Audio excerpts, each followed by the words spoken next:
Yo, TikTok, time to rock. yo, yo, yo. Good evening.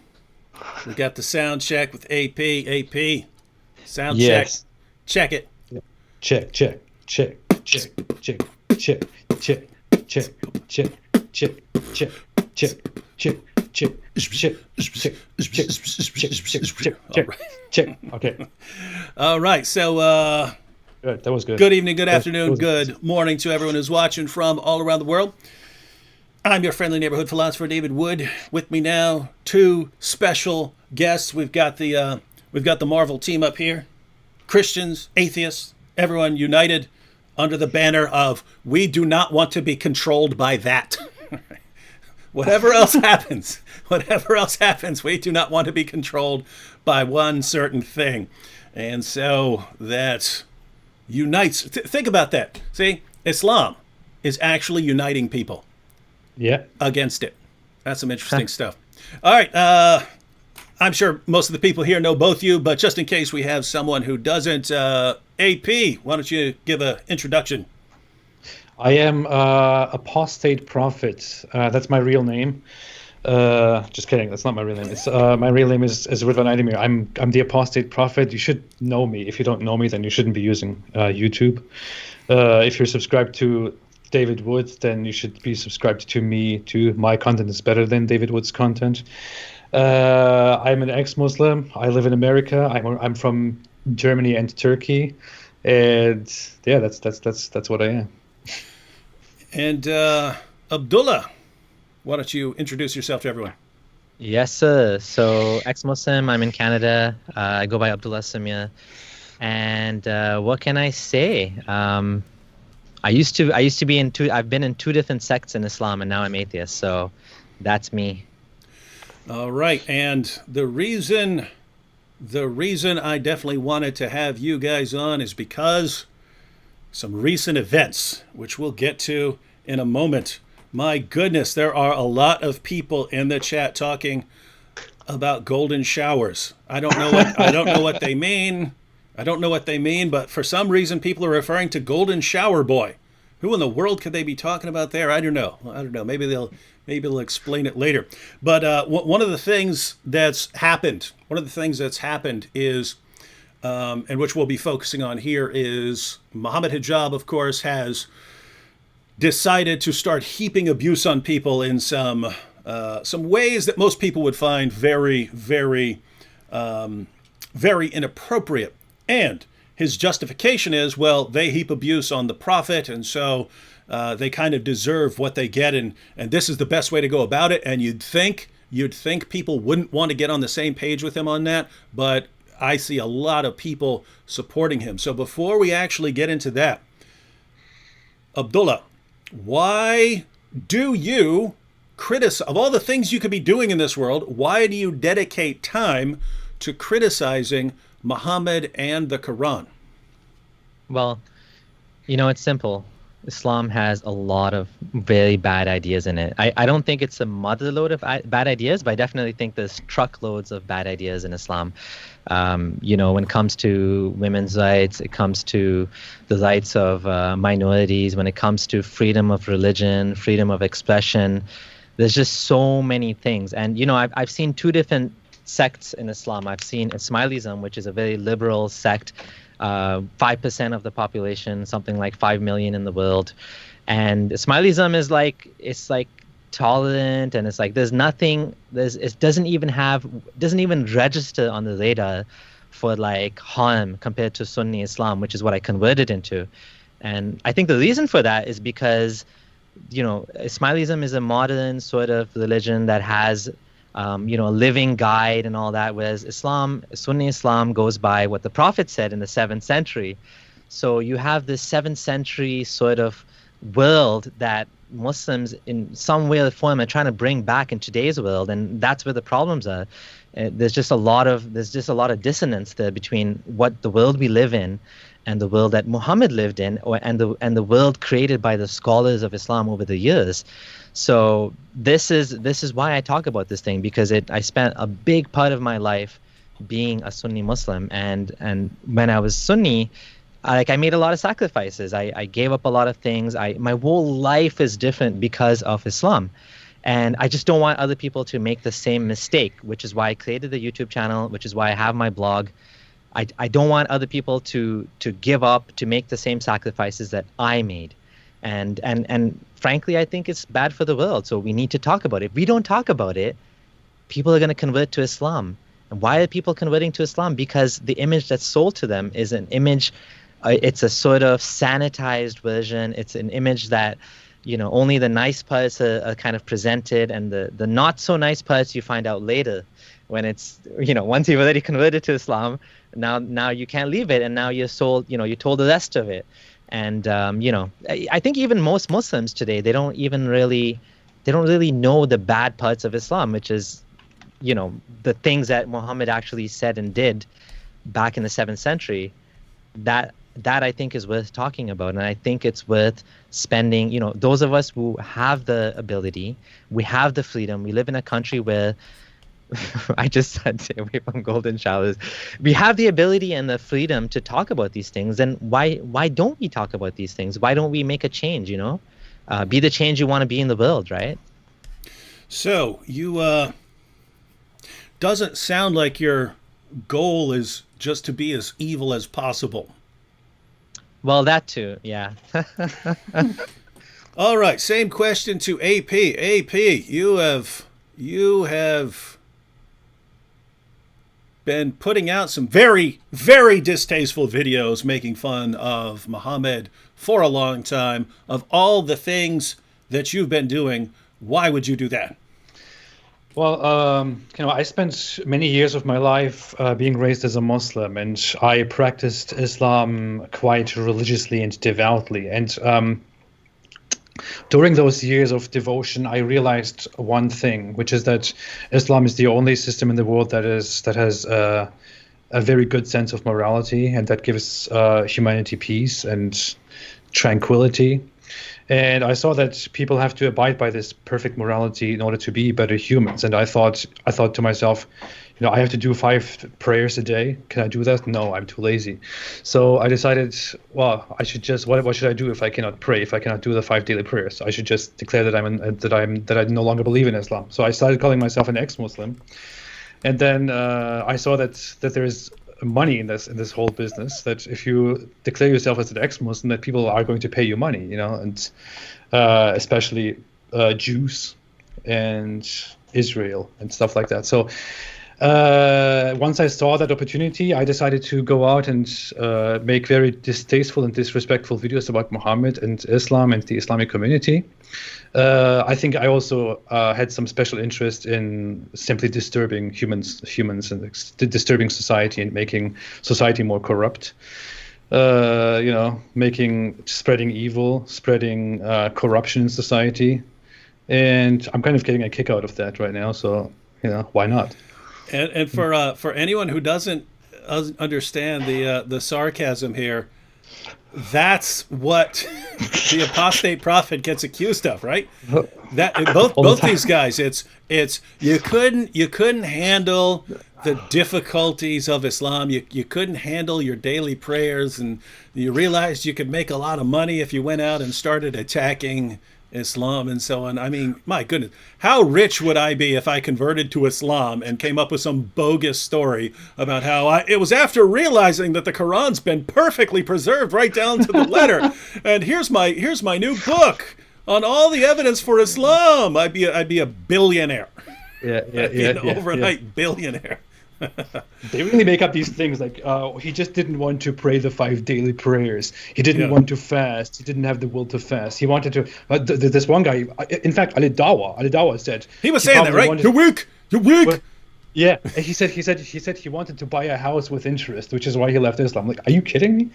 Yeah. That's a serious thing that he said. I wanted to buy a house with interest, which is why I left Islam. There are Muslims who do that stuff. Why would you leave Islam for this stuff?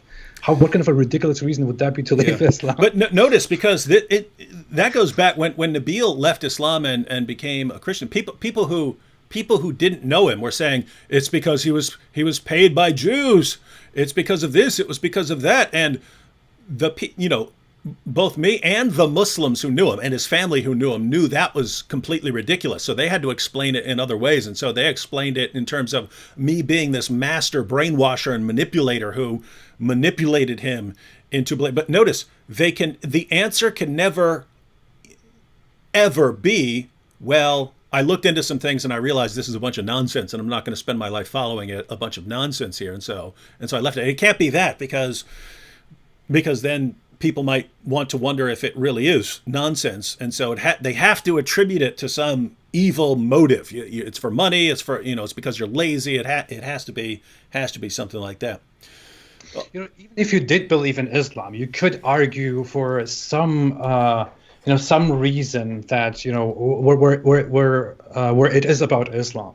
Even if you believe in Islam, even if you agree with it, you could still think, well, this aspect of Islam didn't agree with him, which is why he doesn't believe in Islam anymore. Sad, maybe he should reanalyze it and come back. No, it can never be Islam. It has nothing to do with Islam. Mm-hmm. It is always the person's personal interests and pleasure and ulterior motives and hostilities and evil and all that stuff. It's ridiculous. All right, here's a quick question. It's directed towards me, but I'll give it to you, Abdullah.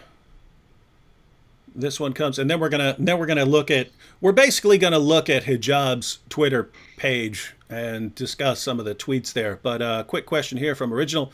He says, I have a question. Why are people still converting to Islam, and why is it growing so quickly if there's so many flaws in Islam? So why is Islam growing so rapidly if people like you notice so many problems in it?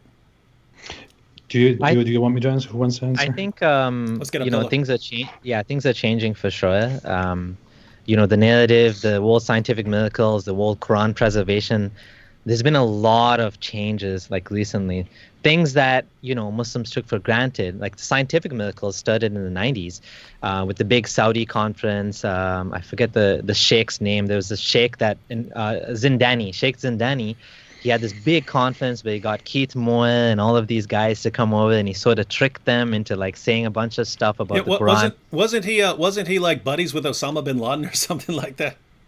Yeah, I don't know about that. Yeah. You mean the Sheikh? Yeah, not yeah. Keith Moore. Yeah. I thought you meant Keith Moore. No. Yeah, so, and apparently some of these geologists and embryologists and these people came and they didn't even realize that the words were going to be used to try to say the Quran's from God. And they were basically wined and dined, right? And then some of them like left that conference confused. Well, I grew up, I converted to Sunni Islam during that time when that narrative was strong. Mm-hmm. And it was accepted by people, and this was popular. Like Zakir Naik to this day is still using it. But many of the other scholars have stopped using it now. But at that time, it was like taken for granted. And now we have another big pillar that's falling, which is the Quran preservation. Yeah. The Quran preservation that everybody took for granted, that when I grew up, it was just like taken for granted. Every dot, every letter, every, syllable, everything is exactly the same from the time of Muhammad until now. And now we're starting to get a little bit of honesty from some of the scholars, and then obviously backtracking, and then, a little bit of honesty and then more backtracking. Yep. That there is holes in this narrative. Sure are. So I think there's a lot of dishonesty that's still there. I think there's a lot of misinformation.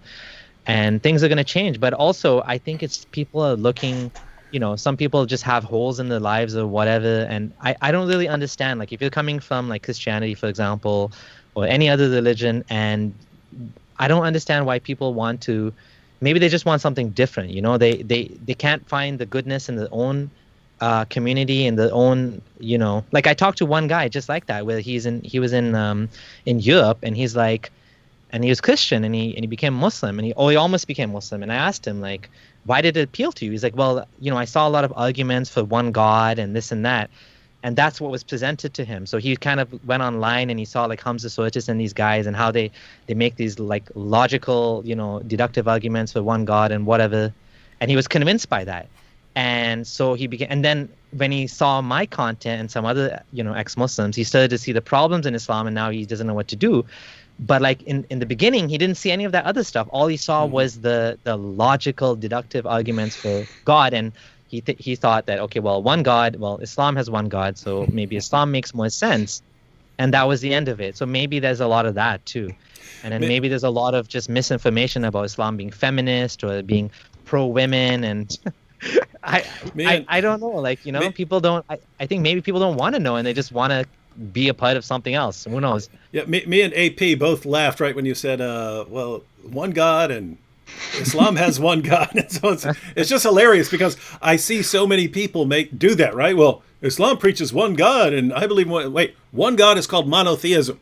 Why are you signing up for all that other stuff Yeah. that goes far beyond monotheism that you haven't bothered to look into?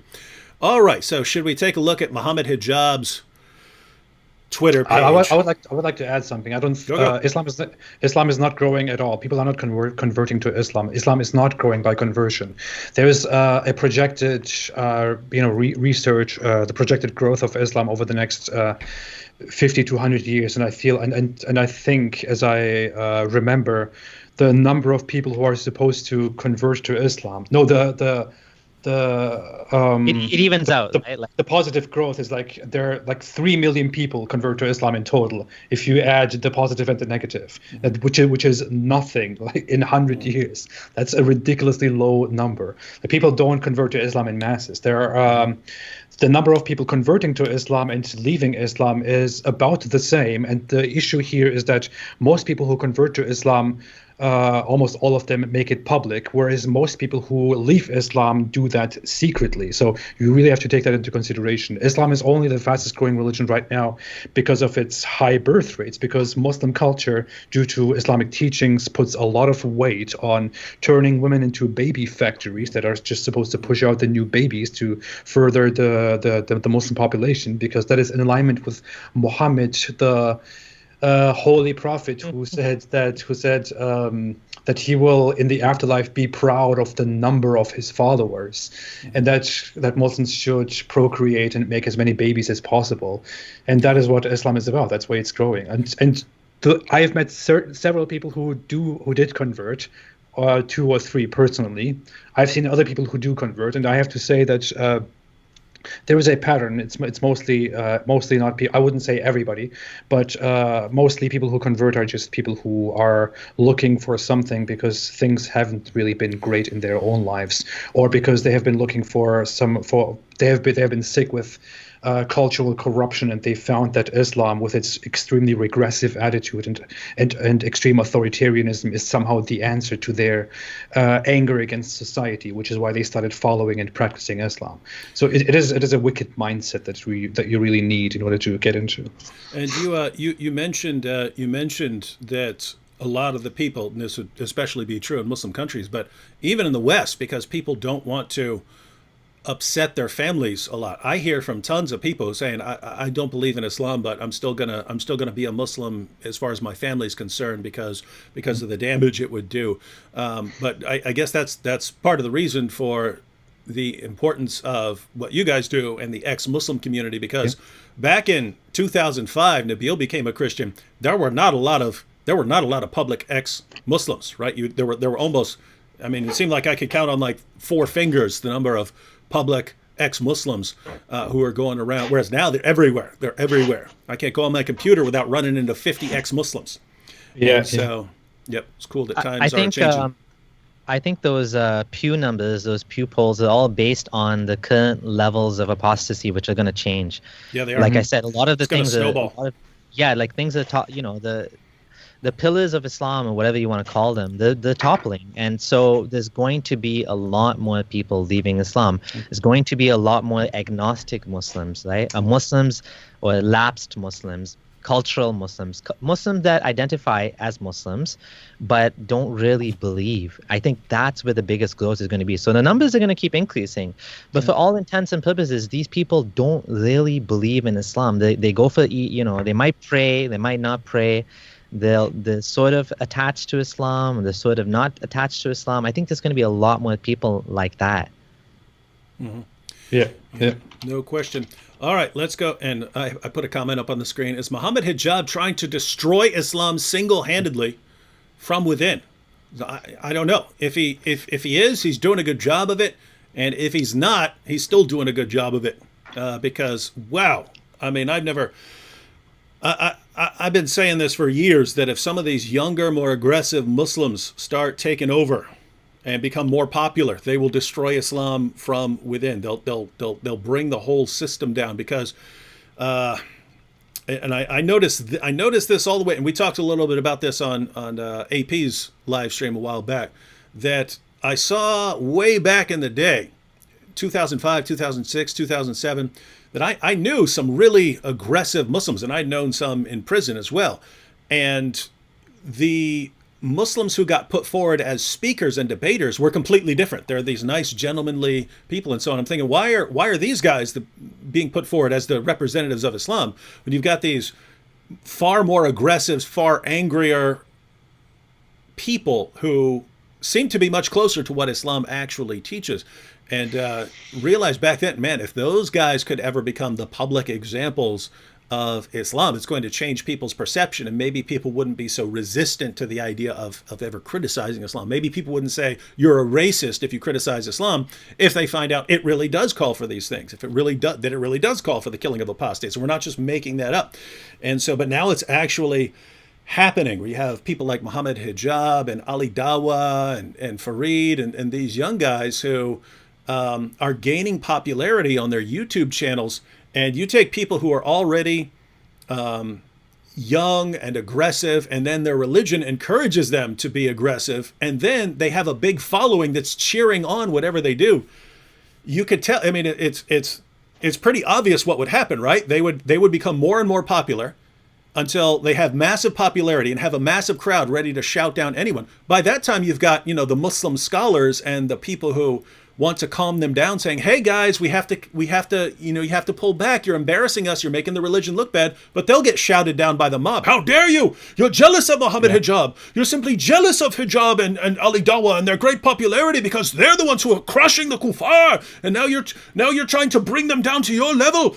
And they would just get eaten alive. And so the public face of Islam would turn into something that looks a lot more similar to what Muhammad actually taught, so on. But I didn't think it was going to happen this fast, and now it seems to be happening.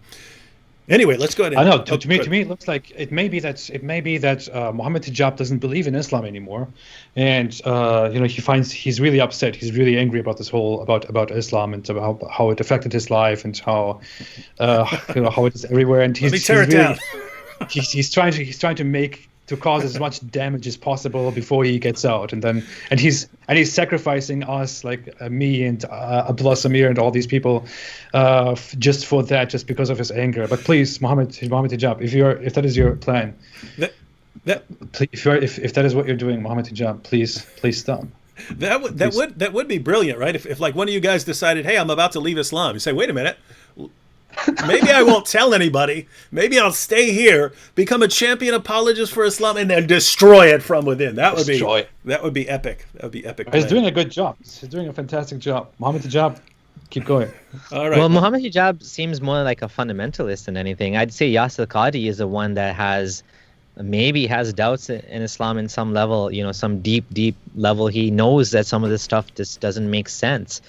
And he's in the rabbit hole far more deeper than even Mohammed Hijab. I mean, he spent 10 plus years of his life studying it, and his whole life is dependent on Islam. Like he does khutbahs, he does Umrah tours to Saudi, to Mecca. I mean, everything he does is coming from Islam. There's classes he teaches, Al-Maghrib seminars. I mean, he'll lose everything, and people would probably try to kill him if he openly left Islam. And I'm not saying I know for sure that he has left Islam, but clearly the doubts are massive enough and he just can't keep it to himself. Like he keeps leaking, like what he really feels to the public. He just can't hold it in. There might be this entire mob of apostates behind the scene, united. Here's how we'll do it. Yeah. You can't bring us. We can't just leave Islam because they'll say that we did it for money. But if we stay within Islam, look, Hijab, you do a little interview with me, and I'll let it slide out that there are holes in the narrative. We'll let that go for a little while. Then Hijab, you go absolutely insane and start talking about golden showers, right? You do that, and then Ali Dawa, you start talking about killing all these apostates and stuff. We'll keep doing that. Does that work? Yeah, I feel like Mohammed Hijab is just so. He's probably like there's this video of him that Abdullah Gondal found. Well, I think it was Introverted Smiles found, and then Abdullah Gondal watched it, and he admitted he's having migraines. He said he's been having migraines for a while now. So I feel like he's kind of losing it. He's, the stress of being the man that, caused this like huge wave. And actually people are apostatizing because of this Quran thing. It's no joke. Didn't he even say that he's getting migraines when he talks about this, or when he talks like this or something? I think he said something more to the migraines, but that it is somehow connected to talking to the critics of Islam or the apostates or something like that. I don't know. It might be totally untrue. I mean, he's stressed out. I mean, to be honest, this whole thing was brewing. Like, if you watch his interview, he said the number one question, this has been going on for 4 years now, but the number one question that he had for Yasir Qadhi, which people voted on, was what were his doubts that he had at Medina, and because he admitted he couldn't resolve some of those doubts, right? And he's not the only one. I mean, Noman Ali Khan has also said that he had a friend who went to Harvard and he left Islam, or he's no longer Muslim because he said they took apart Islam, and you left, holding the pieces, and you don't know how to put it back together, and so you end up leaving Islam. So scholars know that when you go into academia, and one of my goals is to amplify academia, because I know the Christian world is a lot more open with academia, and there's a lot of research into the Bible, and that type of stuff it's okay with Christians, but with Muslims, you have people like Abu Zayd in Egypt, who even he even said the slightest thing about the Quran, and they called him an apostate. They made him divorce his wife, or they said his marriage is annulled. He had to flee Egypt. Like, this is like any academics you have, like they can't even talk about the Quran because they will be like harassed, intimidated, killed. I mean, there was fatwas put on Abu Zayd's life. They said this guy's a kafir and he's a murtad because what he said. I don't even know what he said, but from what I remember, it was pretty mild what he said about the Quran. He was just questioning something about, I don't even remember what it was, but he never said he doesn't believe Muhammad is not a prophet. Just the way he said the words of the Quran were Muhammad. I don't remember what he said, but anyways, the point is, you can't even have academics on Islam because Muslims freak out. Muslim scholars, the ones which are maintaining the dogma, they don't want that. They don't want any research into Islam. They don't want the research in Islam to come out. And so, I feel like this is kind of holding back the Muslim world. We need to amplify scholars like, Said Reynolds, and, any academic that's doing research on Islam. I think we need to support them, and we need to find, because the truth is there. It's just people don't know it. And like Yasir Qadhi was saying, academia has been talking about these things, but the common people don't know it. So Yasir Qadhi, all he did is he just fast forwarded this process because it was bound to happen. And because people trust him and like him, and he said it, they believe him. I mean, if some non-Muslim academic Orientalist says it, then they'll be like, I don't buy that. But because Yasir Qadhi was so influenced by these Orientalists, and he admitted it, now it's just become like public knowledge that this is the reality as we know it, right? And now they're just rushing to do damage control. Yasir Qadhi? You believe whatever Yasir Qadhi says? Yasir Qadhi goes and jumps off a bridge. You're gonna jump off the bridge? Huh? Did you? Huh? You listen to that speech? No, I saw a clip of it. Who said that? Hijab, when he posted a video. I haven't watched it, but I forget who posted it, but I saw someone had a couple of clips in a video Abdullah of him. Gondal, I think, posted it. You're weak. You're weak. You're weak things. You're never Muslim. What kind of Muslim are you? Me strong. Me hijab. Me strong. He was also saying about Orientalists. He was like saying, "Yeah, I'm your teacher. I'm your teacher, boy. You learn from me, boy. I'm your teacher." And I think he was saying, "What? You're gonna jump off a bridge because Yasir Qadhi jumps off a bridge?" He was saying something like that. It was hilarious. It's like you don't get it, dude. It's Yasir Qadhi has no reason to make up. I mean, if Yasir Qadhi is aware of the manuscripts of the Quran and he knows perfect preservation right down to the letter, if he knows that, there's no reason for him to make up and go, "Oh, nope, I can't talk about this. This is a really bad topic that we should never be discussing in public." He would just say, of course. You have these liars. You have these liars at Yale, and you have all these lying scholars and so on, but we know the Quran's been perfectly preserved, but not what he's saying. So there's no reason for him to make up holes in the narrative. And so that's why people realize, wait a minute, we got a problem here. All right, let's go ahead and take a look at Mohammed Hijab's Twitter page. And we'll start seeing what's going on here. Teacher boy. Refute you. All right, so this is Teacher boy. Mohammed Hijab's Twitter page, and he is here, comparative religionist, political philosopher, author, debater. Wow, not professional tantrum thrower. Don't see it on there. Hey, Mohammed Hijab, we know you're watching. We don't see you commenting because you know you can't control your temper, but I would appreciate it if you put Grape Ape of Apologetics. That's the name I gave you a while back. All right, so I don't know what that one was. Let's go down. Let's see. He retweeted something here. Mohammed Hijab. By the way, can you guys see this if I'm reading something? Yeah, I opened up the live. I just muted it. Okay. The funny thing is, he actually used the thumbnail from my video. That's and he funny. changed his thing to comedian, professional comedian or something. Oh, that's actually classy, right? I could. Sometimes I think he might actually be funny and not this, super angry person. But so Dilly, he retweeted something here. Dilly Hussein, question: who or what is an open enemy of Islam and by extension the Muslims?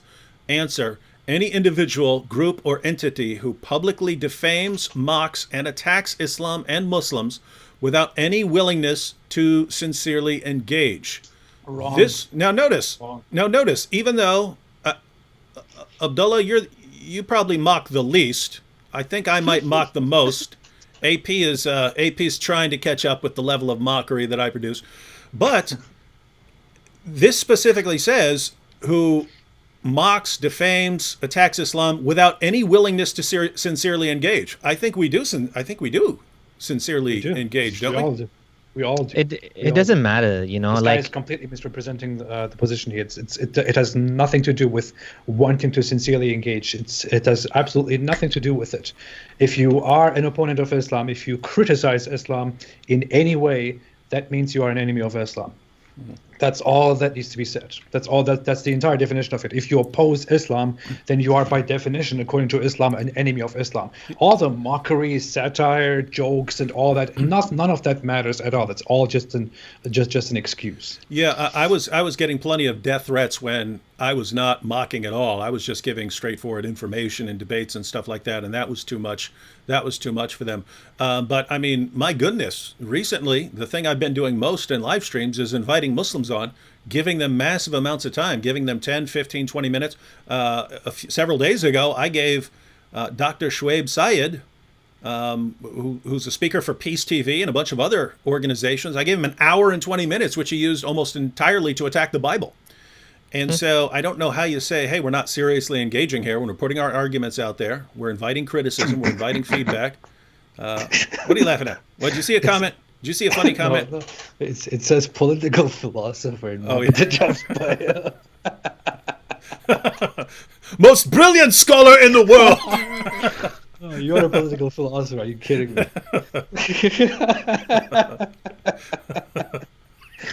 Oh my god. Sociologist. I am an Islamic scholar. Medical doctor. I will put Islamic scholar in my bio now. I'm an Islamic scholar. Hey, that's how it works. Hey, check out this next one here. This is Fareed. And I looked, and this is actually about me. It was funny because earlier I was instead of just scrolling through the tweets, I was going to take screenshots of them and then we could look at them one at a time, but I realized I didn't have time. But Fareed here says, this person continuously ridicules classical and contemporary scholars and yet respects the world's most infamous Islamophobe who has made hundreds of videos mocking Allah and the Prophet. So this is Mufti Abdul Laith, and Fareed's attack. Yeah, so what's that? Abu Laith.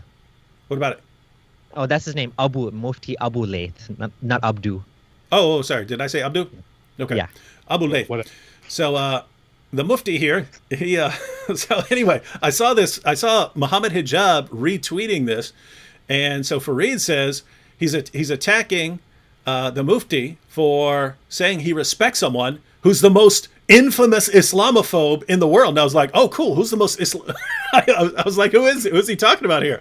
So I clicked on it. It's like, and it's the Mufti here saying, I respect David Wood. He hasn't disrespected me and so on. And so it's funny that now I get to make a video pointing out that I am the world's most infamous Islamophobe, according to both Fareed and Mohammed Hijab, who retweeted this. I want that title. I want it. You're gonna have to do some work. You're gonna have to take down the big Doug. I got Fareed and Mohammed Hijab voted for me. I should go buy myself an award to be holding up. You should. You should. I should give an acceptance speech. Oh. All right. You should do that. You should make a video. You should make a video. The next video. Within the next few days, make an acceptance speech for that award. Do it. Do it. All right. We want to get to some of these comments where you guys come in.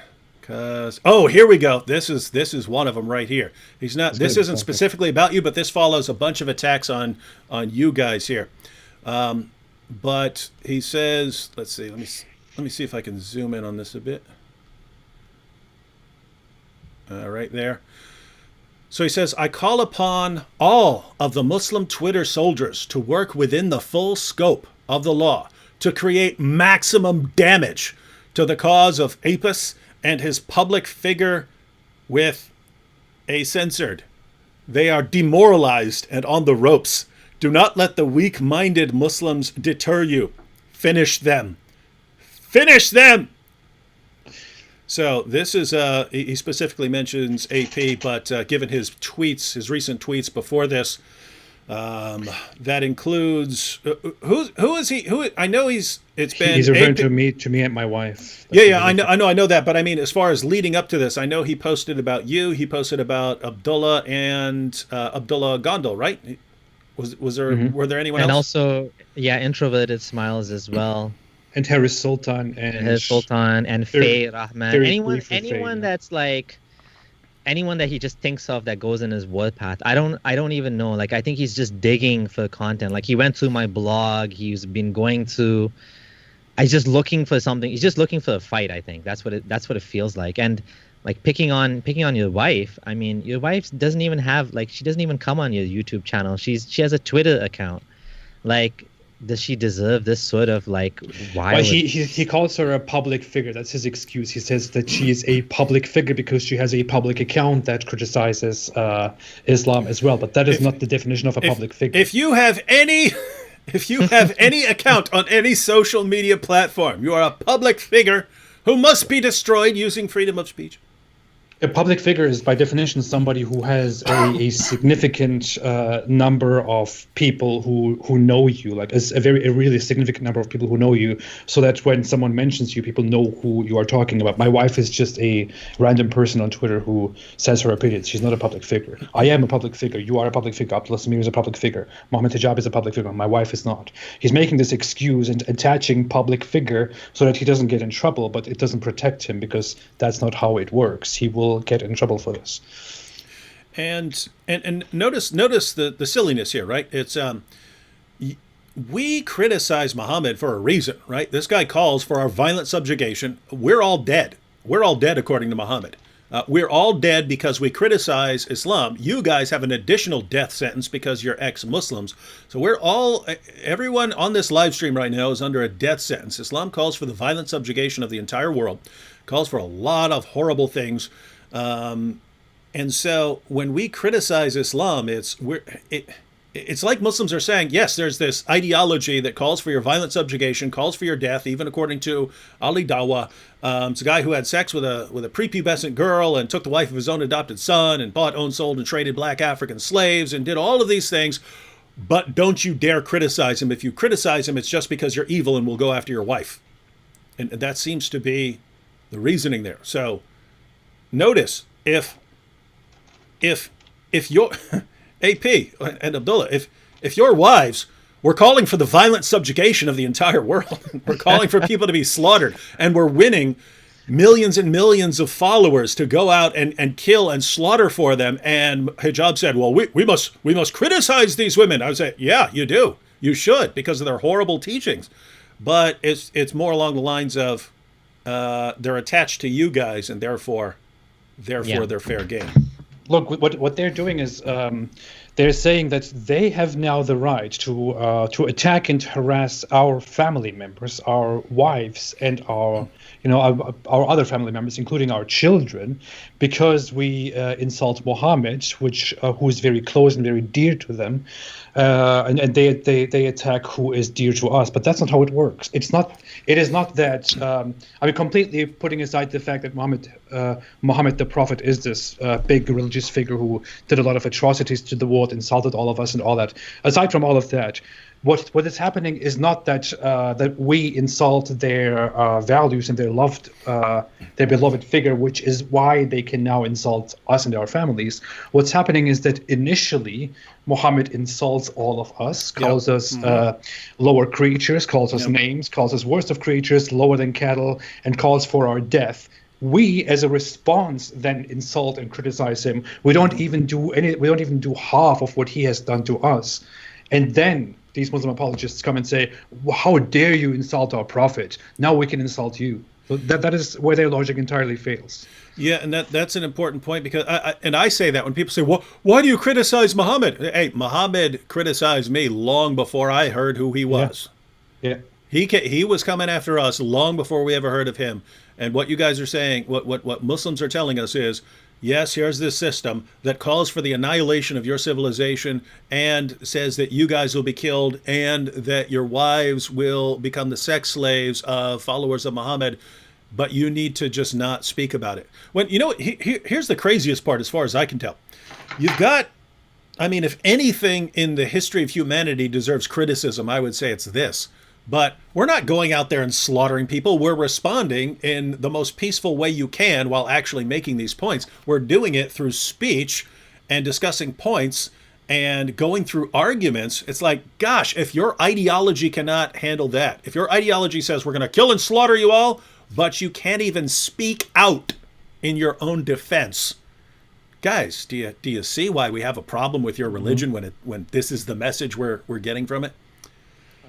All right. Any other thoughts on this? Oh, go ahead. Yeah, like some of the people out there, like, for example, Mufti Abu Layth, he's not even criticizing Muhammad. He's criticizing the let's say the perspective or the image that has been created about Muhammad through, let's say, the Hadith. And he's more liberal and he rejects a lot of the Hadith, and he says these, like, Bukhari is fabricated and there's a lot of nonsense in there.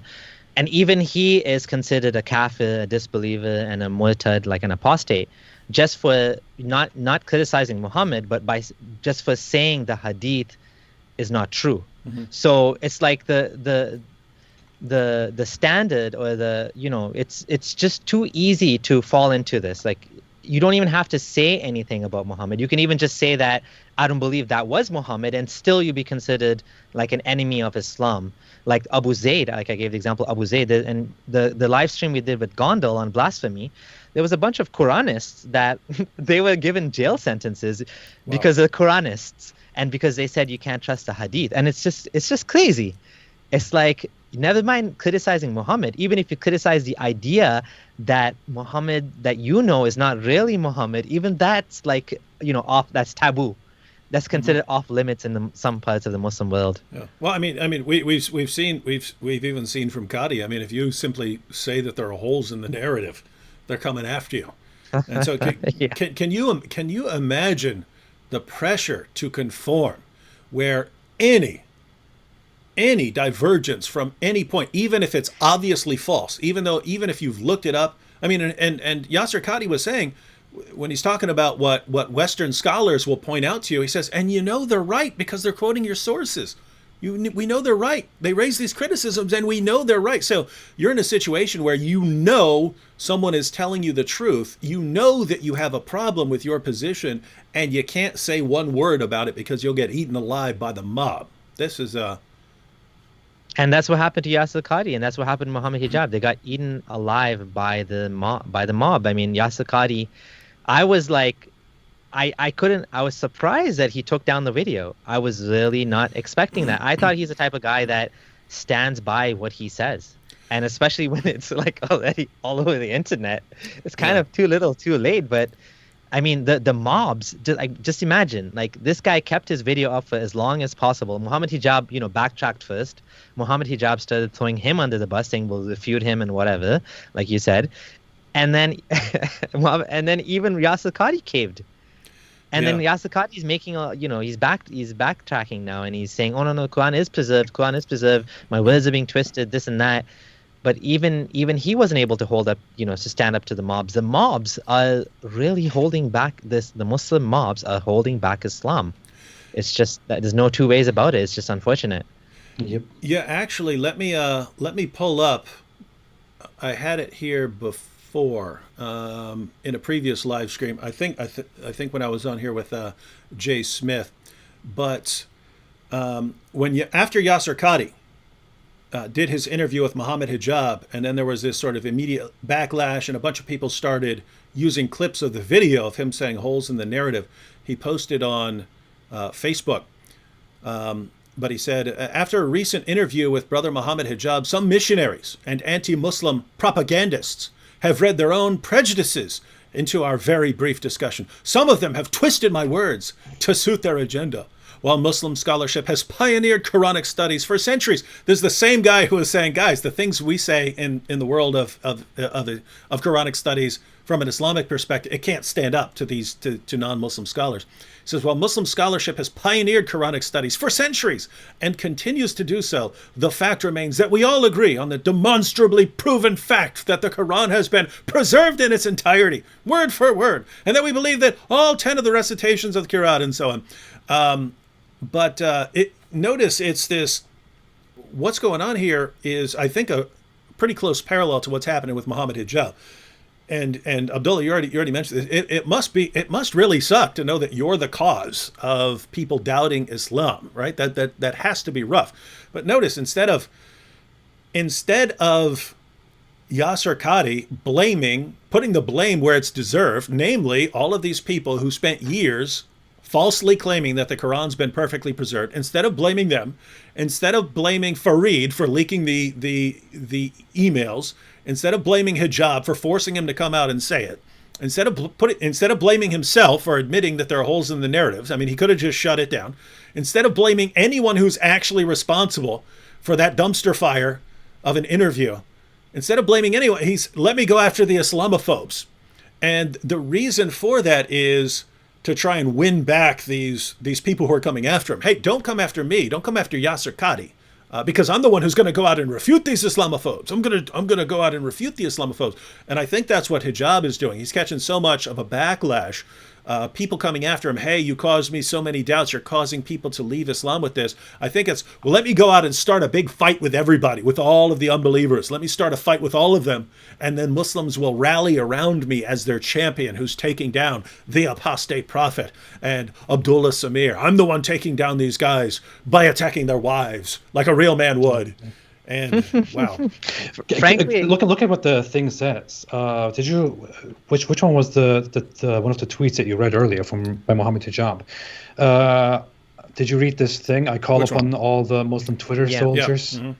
Yeah. Mm-hmm. See, do you see what the end of that says? Yeah, finish them.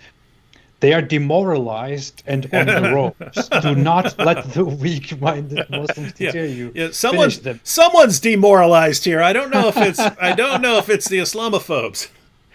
But what he really thinks, or what this text means he thinks, I don't know if he's really that stupid, but he really thinks that this is an effective way to make us submit to this mob and to stop criticizing Islam, to give in and stop criticizing Islam. He actually tells his audience, he actually makes his audience, his followers, believe that in this way they will cause harm, they will cause damage to us, and we will be demoralized and we will stop doing what we're doing, which is very strange. I have prepared many more topics that I want to do now, and I've kind of changed the direction that I was going with my videos, and I want to do some more mockery of Muhammad this week. What I want to do as a response to this is not to step back, but to come even stronger. So it really looks like he believes this is a way to end us by just trying to mob us, trying to bully us into submission. That's not how it works. I have no idea what people think you're doing. No, And the problem with that thinking is anyone who can be bullied and intimidated, and there are people like that, right? If you heap abuse on them, then they're going to back down. They're going to go do something else, right? You find this in a lot of things that go on in the culture. As far as if you get shouted down on Twitter and you get enough dislikes, people are like, oh, well, I can't say that anymore. Well, the people who are involved in criticizing Islam, the weak people who can be manipulated in that way, they've already been weeded out. They're not here anymore, right? The people who are here respond to, if you're coming at them, they come back. And in our case, in my case, you could come up and shoot me. I'm going after your prophet, right? I'm not coming after you. I'm coming after your prophet. So the more you come after me, the more I go after your prophet. And so, yeah, he really seems to think here that, hey, if I heap enough abuse on these people and bring their family members into it, and I just shower them with abuse, well, they will come to realize that they'd better not do that to Muhammad. When in reality, it's more like, oh, you want to get dirty, do you? You want to get dirty? You want to get dirty, Hijab? Hey, Hijab, you want to talk about golden showers? You want to talk about golden showers, Hijab? Hey, I got a Quran here. You want to talk about golden showers, Hijab? You want to start a golden showers of the Quran channel? Is this where you want to go, Hijab? Do you really want to go this route? That's more how things are, right? You want to escalate? We can escalate. We can escalate. We can blow the roof off this place without escalation. All right, go ahead. Something disturbing. I really don't want to say this, but I feel like I'm going to share something disturbing, just a disturbing idea. I personally found it disturbing. I don't know. But since these people think they can simply, mob us into submission, I was really, Ali Dawa did say stuff about marrying off his 9-year-old daughter. Yeah. I recently, I was going through things. I don't know. I don't know what it was, but I encountered a child, and it was mentioned that the child was 9 years old. And then immediately, because of the stuff that we are talking about, when I heard that, my brain made some connections, and what came up was just this disturbing thought. I just kept thinking about what just looking at a 9-year-old kid, what a 9-year-old kid looks like, and then I started thinking about Muhammad, and I started thinking about people who actually make excuses for Muhammad marrying a 9-year-old child, and I started thinking about Ali Dawa, for example, who we have footage of him, who clearly said that if his daughter reached the age of 9 and started having menstruations, he would tell his daughter that she was now ready for marriage. And he said he thinks this is not very absurd and not very bad, because he wouldn't force his daughter to marry, but he would just only tell her that she's now ready to get married if she wants to his 9-year-old daughter. And I don't know, I just want to tell people, these people really want to talk about morals and want to attack us and want to defeat us and humiliate us. But think about the stuff that these people are defending. Think about the prophet that these people are defending.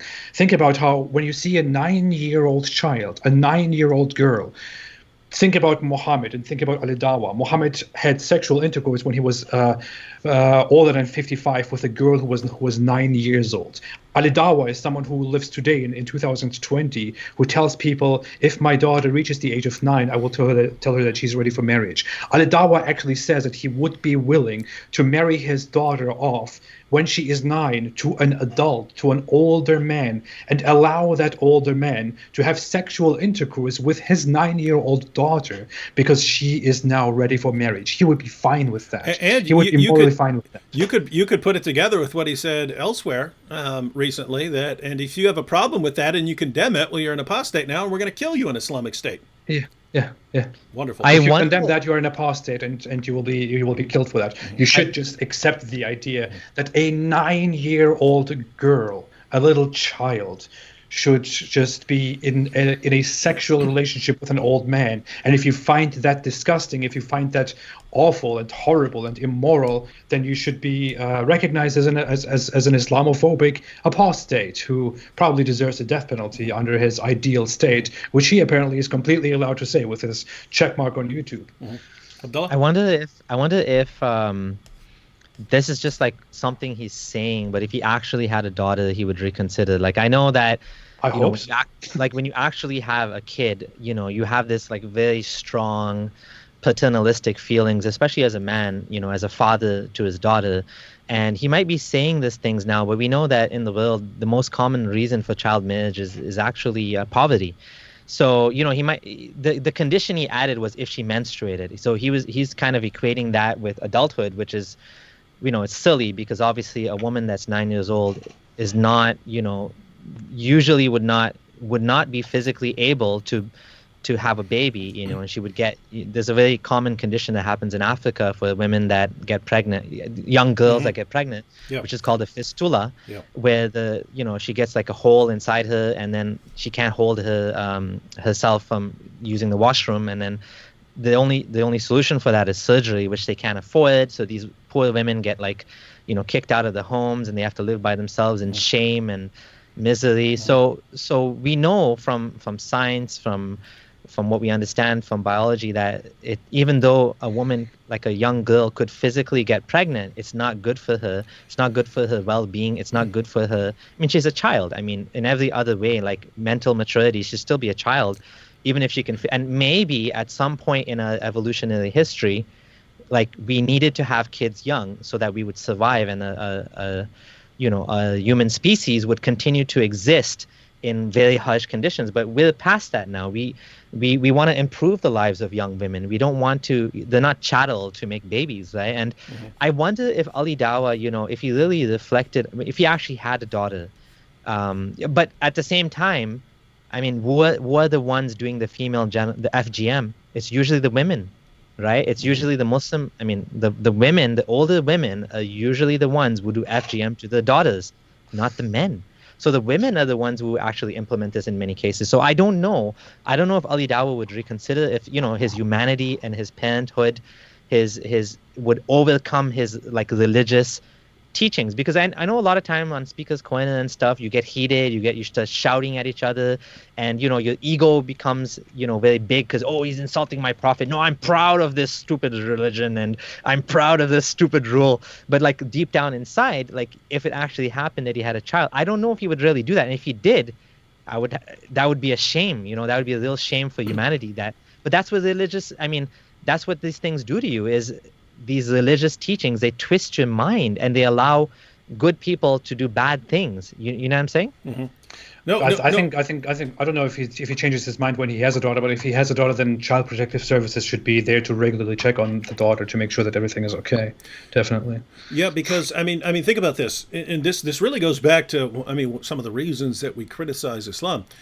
It kind of forces you, if your intention is to justify Muhammad's deeds and to defend the honor and integrity of your prophet, then when it's pointed out, hey, little girls are not fit for sex, and they come up with it. One, I don't believe for a second that Aisha had reached puberty. There are too many sources saying that she hadn't, and the Quran says you don't need to anyway. So that's just a false red line that he's added to try and make sense of this in his mind.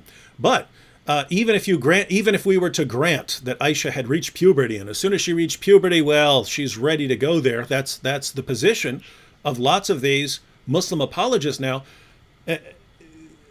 Abdullah, you're pointing out something along these lines, but puberty is a process. It's a process that takes several years, right? You have some initial signs that puberty has started, but over those next several years, that's when a girl's hips and birth canal widen so that she becomes ready to give birth. She can get pregnant. Before that, it's not safe to get pregnant before that, right? Because that baby has to come out. And if you still have the pelvis of a 9-year-old girl, you could be in a lot of trouble, and you could actually die from that, right? So they're saying, It's this mindset, old enough to bleed, old enough to breed. And notice, that is bad. It's bad for girls. It's bad for society. It's bad for civilization to adopt that thinking. And yet Muslim apologists are running around saying it. And if we say one word of criticism, guys, that is bad. That has been causing massive harm for many centuries. It's causing harm in places in the world today. And it needs to stop because it's doing massive damage. You guys are racists. You're bigots. You're Islamophobes. That's the only explanation. That's the only possible explanation for why you would think that it's bad for 54-year-old men to be climbing on top of 9-year-old girls. There's no other explanation. It has to be racism. You can't have another reason for saying that. At 9 years, your brain development is not even remotely there to actually to have a proper mind that is ready to exist in this world and that is ready to make actual proper decisions in this world. Your brain development continues; it goes on till your mid-20s or close to the 30s. That's how long brain development lasts. And people really think that a child that has the brain development of a 9-year-old would be ready to get married and to take on these big struggles in life just because she started having a one tiny little aspect of her sexual development, which doesn't mean she's ready to have sex, but just that it means you jump on her. It means you jump on her. Yeah, I think you explained it really well, David. Like the whole thing about puberty being a process. And I think that's why what we see now is we see some Muslims saying that Aisha was not 9. It's not because of her not being 9, but it's because it's so unpalatable that they just can't acknowledge such a possibility that Muhammad was with a 9-year-old. I mean, obviously there's an older set of excuses, which is, she was actually more mature because of the conditions or whatever. But now they're just straight up saying she wasn't 9. Like Mufti Abu Layth is one of these people. Oh, no, she wasn't 9. She was 18. She was 21. I mean, Yasir Qadhi actually talks about that in his Sira lectures where he says, he said, the reason why this is happening is because of the general morality now around child marriage has changed. So Muslims are, and to me, this is a sign of Islamic reform. I know people may not call it that. But when people are saying that Muhammad didn't marry a 9-year-old, and so, or if they say that that was a special exception for that time, that's Islamic reform to me, and I think that's something that we should actually encourage. Now, at the same time, I do think it's dishonest, and I think that the evidence leads to, the hadith by Aisha herself, if you're a Sunni Muslim, in the strongest collection, which is in Bukhari, if you don't accept that, then I don't know what hadith you believe in. And in that case, I don't even know what religion you're following. You're not Sunni Muslim anymore. But if you're a Sunni Muslim, then you have to go by the hadith. And in that case, Aisha was 9. So you have to make a decision which way you want to go ahead with. Do you believe in the hadith or you don't? If you don't believe in the hadith, then Islam is pretty much gone. Yep. Quranist Islam is, I don't even know what that is. But if you go by the hadith, then, but this is what they're doing now. The cherry picking and they're trying to kick. I don't know what they're doing. It's to me, it's intellectually dishonest, but it's better for the world. It's better for the world if they think that Aisha was 18. Are you time traveling, Ridwan? Yeah, I'm space time traveling. Yeah, I actually. But there are many holes in the narrative. That's the issue. There's a video clip when Shabir Ali was being interviewed by Mufti Abu Layth, and Shabir said, "I just came to realize that a 9-year-old girl isn't ready for marriage." So he just flat out said it. A 9-year-old girl is not ready for marriage, and so yeah. Yep. And that's a good realization. Yeah. I don't even want to use that word, but don't use it. At 9 years old, it would be rape. It wouldn't be consensual. It's just a 9-year-old cannot understand what she's getting into. So it's unless your Farid responds, in which case, as long as her parents consented, how could you call it rape? Oh my God! You remember that? Farid responds. Yes, yeah. Wow. It was something like, I think I have the entire quote, and it was something along the lines of, I don't understand why these Islamophobes misrepresent me, something like that. How could it be child rape if the parents, if there is parental consent? Yeah, awesome point, champion of Islam, who also leaked Yasir Qadhi's emails. Wow. Because Yasir Qadhi is misguided. You see these extreme Salafis, and the interesting thing is, just to make that distinction, all of these people that are attacking us, and attacking our wives, these are all Salafis, and Farid is Salafi, Yasir Qadhi, Dawah Man. Yasir Qadhi is probably the most least Salafi of them all. Yep. But all of these guys that are doing all this damage, these are the fundamental. These are the ultra. I don't know if you want to call them ultra orthodox or whatever, but their religious piety is making them cause this damage. Farid thought he was doing a good thing by exposing Yasir Qadhi. Yeah. He thought he's saving the ummah from the fitna or the misguidance of Qadhi, but in fact, it had the opposite effect. More people left Islam because of that. That's how smart it is. Yasir Qadhi is trying to save the ummah by like slowly watering down these things and get. Whereas Dawah Man is like, I see you. I see what you're doing, and I'm not gonna let you do that. Yeah, you're a fake. You're a fraud. You think Shia is a Muslim? You fraud. You need to go back to how you were back in University of Medina when you said those Kafir, Shia, Rafidis. They say Rafidi, which is like an insulting term for Shia. That's the Yasir Qadhi they want back. They want this pretty much bigoted Yasir Qadhi, the fundamentalist. They don't want the academic Qadhi. They want the fundamentalist Qadhi to come back. And with both Yasir Qadhi and Shabir, it was kind of obvious what they want to do, right? They're understanding that Muslims are massive. Your average Muslim is completely out of touch with some basic facts, and that it's the non-Muslims who are exposing them to these facts, and that people are going to leave Islam over this unless we start easing them into reality. And so they wanted to start easing them into the idea that there are some different versions of the Quran and so on, and then people just jumped all over them. It's no, you have to just keep Muslims completely isolated from ever seeing any of this. You can never acknowledge that it's there, and you have to shout down anyone who points out the facts and how they completely contradict what we're saying. And so you need attention. You need attention, apostate prophet. It seems like you need attention over there. I think I cannot. I need to be the center of attention. I cannot take this for too long, not to be talked about. I want to say one more thing. Mm-hmm. I think what Yasir Qadhi is trying to do. No, I have to be the center of attention. You know what I think Yasir Qadhi is doing? I think he's doing what Hamza Soitis did with the scientific narratives. I mean, that's what I think he was trying to do, but it didn't go well. It didn't go the way he wanted to. But what Hamza Soitis did is he admitted, like after two atheists refuted and totally ripped apart his book, Embryology in the Quran. They wrote a book called Embryology in the Quran, Much Ado About Nothing. Yeah. And when they did that, he finally realized that, okay, this is not going well, and I might as well bite the bullet and just accept it. And that's when he started saying, okay, guys, there are no scientific miracles in the Quran. So he was a thought leader there. He was like, there's no scientific miracles, which shocked people because everyone's, Zakir Naik to this day is still saying, scientific miracles. I think Yasir Qadhi wanted to do the same thing with the Quranic thing. It just didn't go the way he wanted to.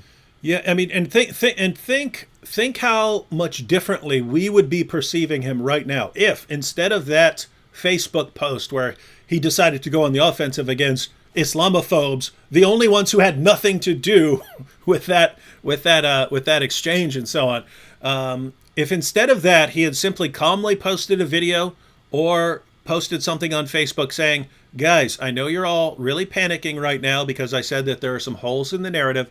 Guess what? There are. If you've been taught that the ahruf are simply dialects and that the kirat are, guess what?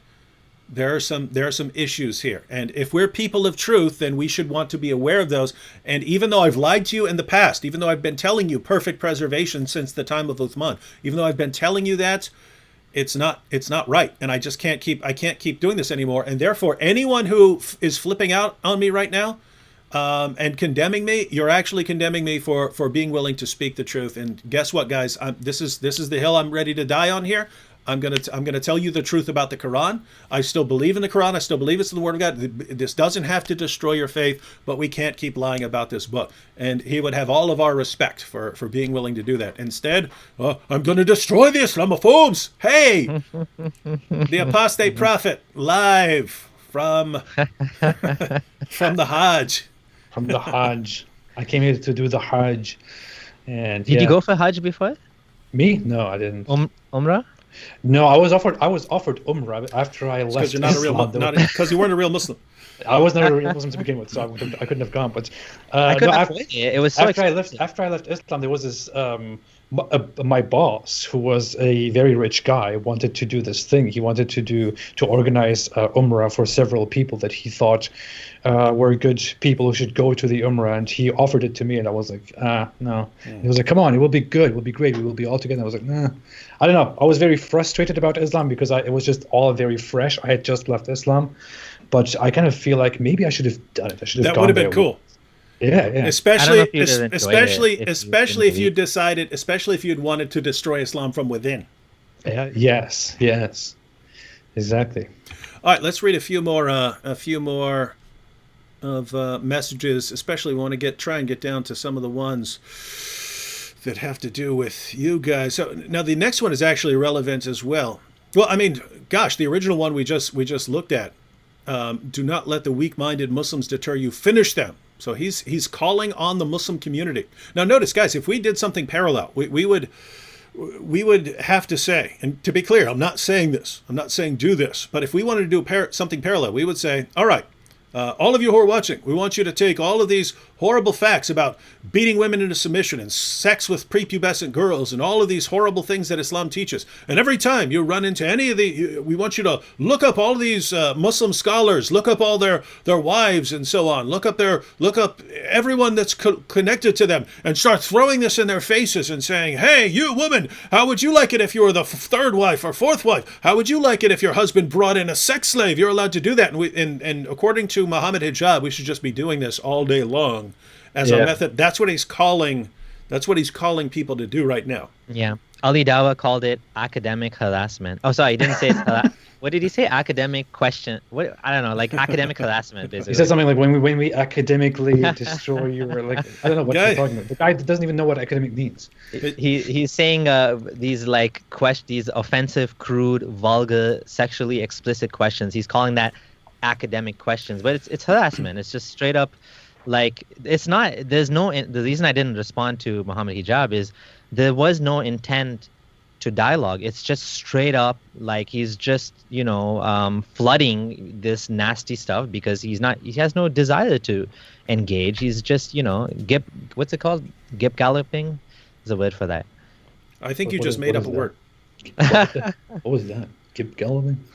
Let's check out this next one here. This is relevant as well. Gish galloping. There's a word like that. You can look it up. I don't believe you. I think you just make it up. I swear. Rational Wiki has it. Rational Wiki. Yes, as everyone knows, this is slubglobbery. It's in the dictionary. You have a good collection of pictures of the Kaaba. Like, you must secretly be a Muslim, Ridwan. I am. Yeah. Mohammed Hijab said, I reject as unsatisfying and illusory the claims that the Muslim community may be targeted through the guise of freedom, but not afforded the same right to mock and disparage the agents of this great drama. We will continue till you choke on the thunderous word of Allah. Yeah. He really thinks he's doing something here. Yeah. Oh my. He really thinks he's doing something. He thinks he's having an impact or something. I don't know. Hijab, do you really not get it? My goodness, do you really not get it? So look at what he's saying here. Okay. He's not stupid, but he's very stupid. This is like the most stupid nonsense I've ever heard in my life. He's saying, I have the freedom to do it. Of course, you have the freedom to do all kinds of things. It doesn't mean you do it, right? Like I have freedom to, make golden shower videos about your Quran. I haven't done it yet. But I could be compelled to do it, right? I'm drinking a lot of water right to now. To make a point. I could be compelled to do that. But so notice the reasoning here. Well, if you guys have freedom of speech to criticize a guy who had sex with a prepubescent girl and called for the violent subjugation of the entire world, and convince people to follow him by promising them an eternity of deflowering virgins, if you have freedom of speech to do that, then I have freedom of speech to mock and insult your wives. Well, guess what? You do have freedom of speech to mock people. You do have freedom of speech to attack people's families. You do have, not physically, but you do have freedom of speech to do these things. But what you have to understand is there are these things called repercussions, right? There are consequences. We live in a world where there are consequences. And if you if you decide to do certain things, well, there can be consequences for these things, right? And that's what he doesn't. That's what he's not seeming to get right here. Of course, now, I realized this when I was a little kid. They say, "Oh, you can't do this. You can't steal." Well, no, I can steal. I can steal. It can be done. It's just if I get caught, then something will happen to me, right? So as long as I'm willing to accept that thing that might happen to me, well, no problem, right? So I can do it, right? And so yes, you can do it, and as long as you are willing to bring much greater abuse upon your prophet and upon your book, then of course you can do it. Of course you can do it. No, there's nothing stopping you from, constantly attacking everyone's wives and so on. Nothing stopping you if you're willing to accept the endless abuse on your book and your prophet that this is going to bring about. So I don't know why he's saying, but I have freedom of speech to do this. Of course you have freedom of speech to do this stuff. The guy doesn't understand what freedom of speech means, David. He has this problem. I saw that raised before in a different video that someone made about him, but he really doesn't understand the concept of freedom of speech. When we say that that Islam should be criticized, that we should have the right to criticize Islam, and that there should be free speech about this, by which we mean we should be able to say this without being punished for what we say. What he thinks is that. Is that you can just say whatever you want without anyone being offended by this. That's what he thinks. That's what he thinks we mean. Yeah, that's how he thinks free speech works. He doesn't understand the concept of free speech, and that's why I'm making so much fun about the fact that he calls himself a political philosopher. Because if he has any idea about philosophy and about politics, then he should be understanding what freedom of speech stands for, what kind of a philosophy that is, what that entails, what it means. But he has no clue. He doesn't understand the concept itself. I do notice that there's being pushback. Like a lot of the posts he's making. I was going to say a lot of the. We lost your video for a second, so I didn't know where you went. Oh. Okay, go ahead. I'm here. Yeah, I was going to say a lot of the tweets he's making, you'll see there's two different types of people, Muslims. One group is saying there's Muslims who are saying apostate prophet, this guy managed to make you lose your shit like this, you really need to react like this, and on the other hand. And he's defending it, and he continues to do it even more, and he's doubling down. And then you have his fans were basically, sorry about that. And then you have his fans who are saying, "Oh no, they deserve it. They attacked us, so we're gonna attack them." And I think the average age of these fans is probably 14. Seriously, the way that people drawing donkey pictures of me and saying ex-Muslim and this and that, I think these guys are actually teenagers. There's no other way to explain that these people think they're actually achieving anything by drawing pictures of us like this, and they think this is actually going to convince people to become Muslim. There's even Muslims saying, I saw a Muslim that defended me in that video that Mohammed Hijab did with Fayaz, saying this is a despicable thing you're doing, talking about this guy's so Muslims are actually and then yesterday Asadullah in his live stream, he said that think about people that are having doubts, young Muslims that are having doubts, on the fence about Islam, and then they're seeing you. He didn't mention Ali Dava, but he said they're seeing you making videos laughing about killing apostates and saying, we kill apostates. We're proud of the fact that we kill apostates. He said, what do you think these young Muslims who are having doubts are going to think? They're going to leave the religion completely, because they're like, what kind of nonsense is this? And it's true.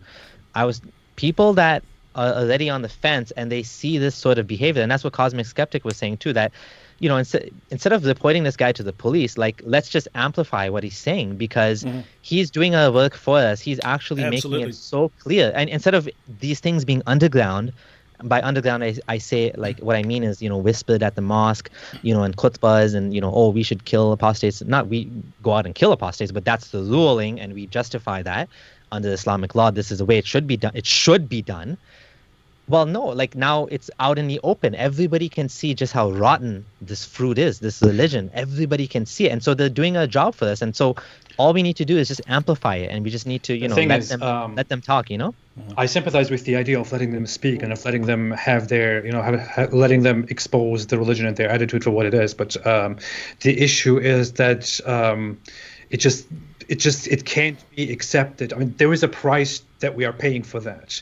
there is a price that we are paying in letting these people expose what Islam is and what their behavior is. The price that we are paying, what we are risking, is that it is normalized, accepted as normal, that people simply speak like this, that people simply do this stuff, that people actively harass, including sexually harass people, and that people call for people's death, that people justify death, that people indirectly incite violence. We are paying the price of risking that to become the norm, for that to remain unpunished, and that's not something that should be done. As much as I think, yes, these people are accurately representing Islam, so let them just do it, I think we are normalizing something that can never be normalized in a proper society. I'm with Abdullah on this one. Let's let me go and bring up this comment here.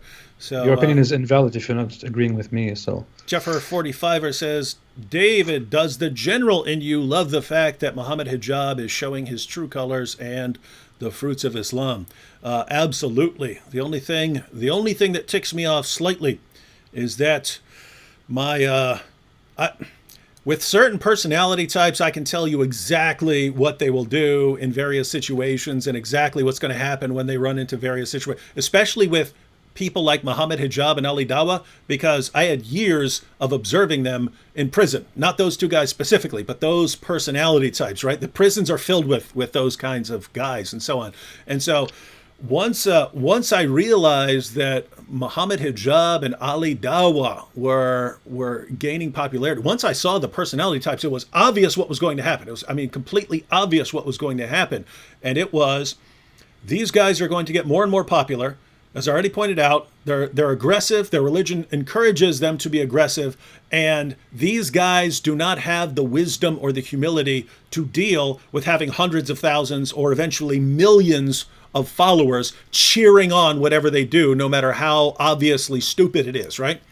They don't have the maturity or the wisdom to deal with those kinds of things, and therefore it's going to go to their heads. They're going to keep doing more and more. They're going to get to the point where they're doing some of the stupidest things anyone has ever done, and their followers are going to cheer them on, and no one can do anything about it because their followers will then shout that person down. And what will eventually happen is, once the scholars and the more respectable apologists start trying to rein these guys in, those guys will get eaten alive by the mob. We'll have a new true face of Islam bared to the world, and people will look at that and say, all right, David, apostate prophet, Abdullah, we get why you guys are going against this stuff, and now we get it. We're not going to stand in your way anymore. Please crush this ideology, right? That's how things are going to go. But this was all at least a couple more years down the road, right? So notice, I haven't been posting criticisms of, Abdullah, I know your video isn't showing, but I think you might want to leave and call back or something like that, because I'm not sure why that is. Okay. Call back. You can hear me though, eh? We hear you fine. And for a minute ago when you started speaking, then you came back up. But okay, I'll call you back. Okay. And so so I took it as obvious. What was going to happen, that once the public face, is that you back? Yep. Nope, still no video. Oh, now you're sound. Oh, there you go. All right, we'll see if you stay on there. So once you have a new public face of Islam, and Islam loses this sort of shielding that it gets from the media and from politicians and from journalists and from educators, once everyone stops protecting Islam from criticism, I think it will just fall to pieces. So that I took as completely obvious, but I didn't realize how quickly these guys were going to implode, right? Like I thought he would eventually destroy the scholars. But keep in mind, I based all this on meeting these guys once and then watching like 3 videos from them. It was like, oh, I got these guys pegged. I hear an echo of myself. Oh, right, put your headphones on. You're ruining my video. that was me.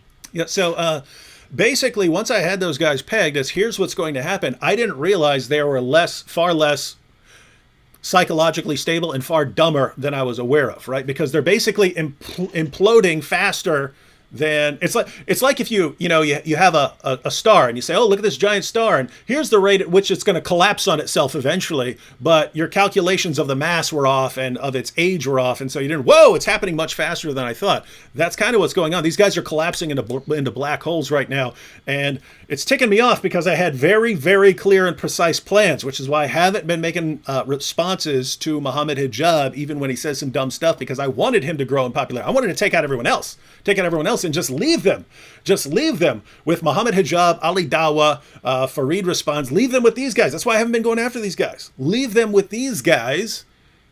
Take out the Zakir Naiks and the Shabir Alis. Take out all these guys, and then leave them with these guys, and then watch the entire movement implode on itself. Then, but they just kicked it into high gear, man. They're like, no, we need it. We can't. This can't be 5 years from now. This has to be right now, 2020. We have to destroy ourselves. And so it's kind of ticking me off, man, because I had big plans for these guys, and now, no, I don't know, man. What do you guys think? The thing is, I feel like Mohammed Hijab is a very good representative of the true face of Islam. He is like Muhammad in a way. He's like his prophet. He has the name. He has the attitude. He has everything. He has the broom and all that. But the thing is, it's not just Mohammed Hijab. I think if you get the average Muslim who is who really cares enough to believe in the same thing that Mohammed Hijab believes in, and who really wants to go out and do dawah and do Muslim apologetics, then the people that you will get as a result will end up being people like Mohammed Hijab and Ali Dawa. I think it's very likely that you will get such people.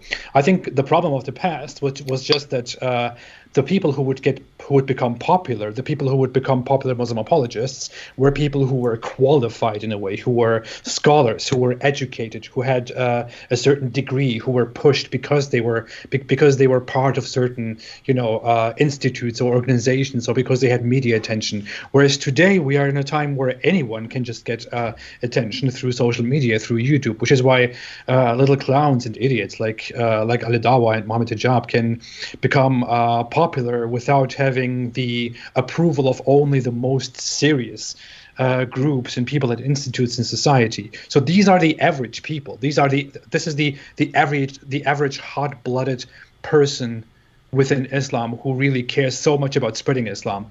This is Mohammed Hijab. This is the average person. Of course, I believe that Mohammed Hijab is a little bit kind of over the top. He's even more aggressive than the average Muslim would be, because he probably has I would humbly say, I'm not here to make a psychological diagnosis, but I would certainly say that he has a narcissistic personality disorder. That's what it very much looks like, because he carries all the symptoms. He reacts in exactly that way to criticism and to failure as a person who is deeply narcissistic would react.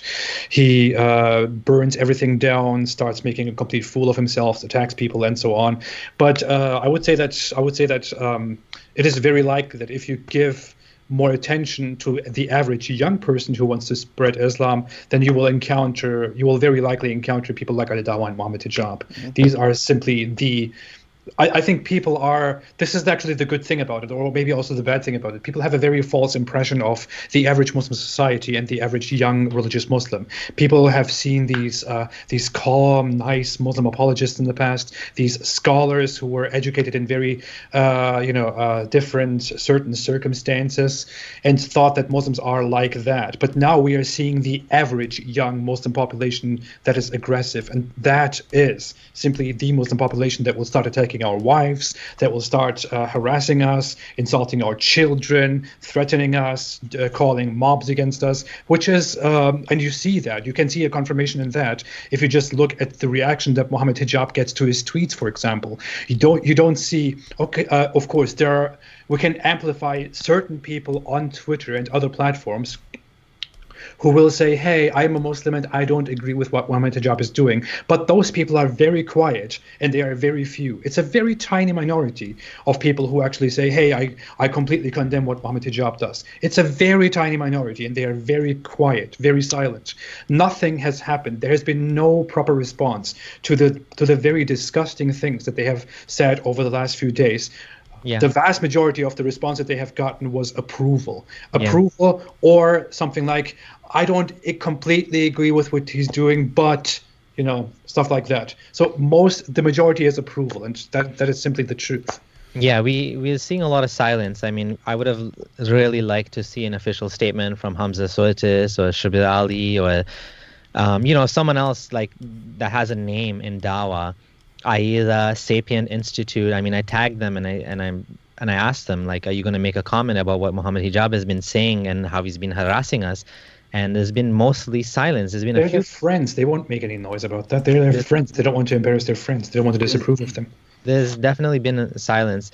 But I wanted to say that isn't there a bit of a self-selection process as well? Like, when you say that these people, they're like basically the loudest, right? I mean, in a sense, that's what me and you are. We're the loudest ones. We're willing to talk about this. We have thick skins and, we have big mouths, and that's how I describe myself as well.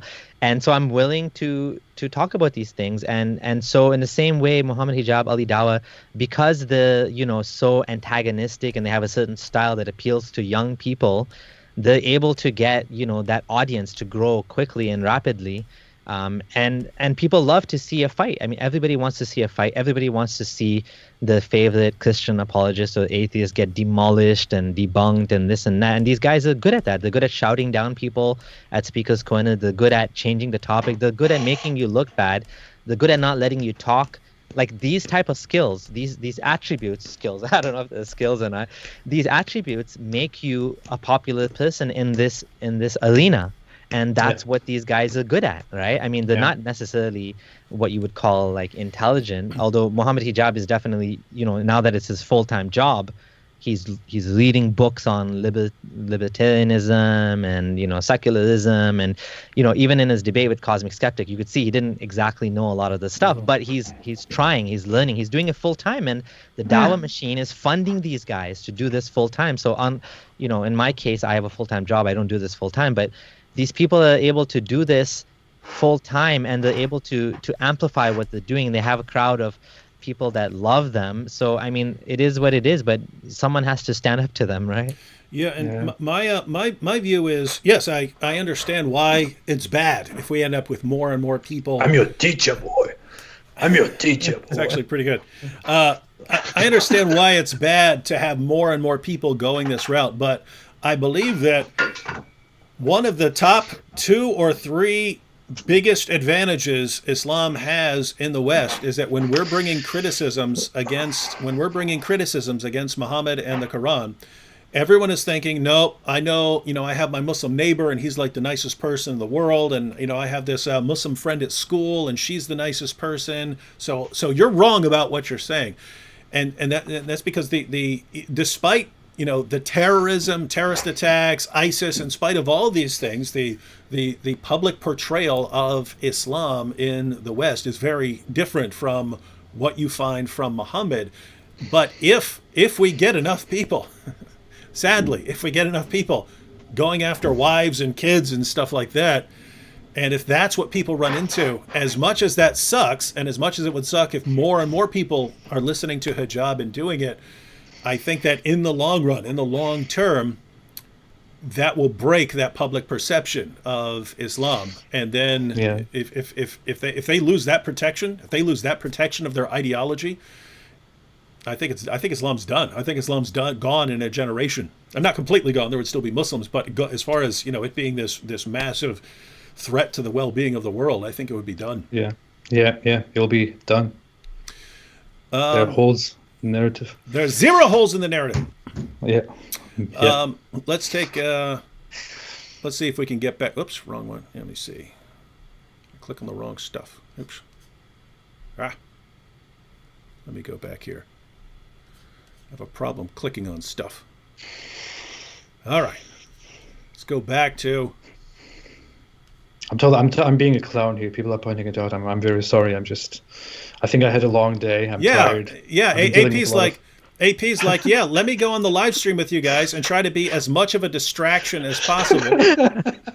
Whenever you guys are talking about any important point, I'll have a golden shower over here, and that won't be a distraction at all, right? And it's fun.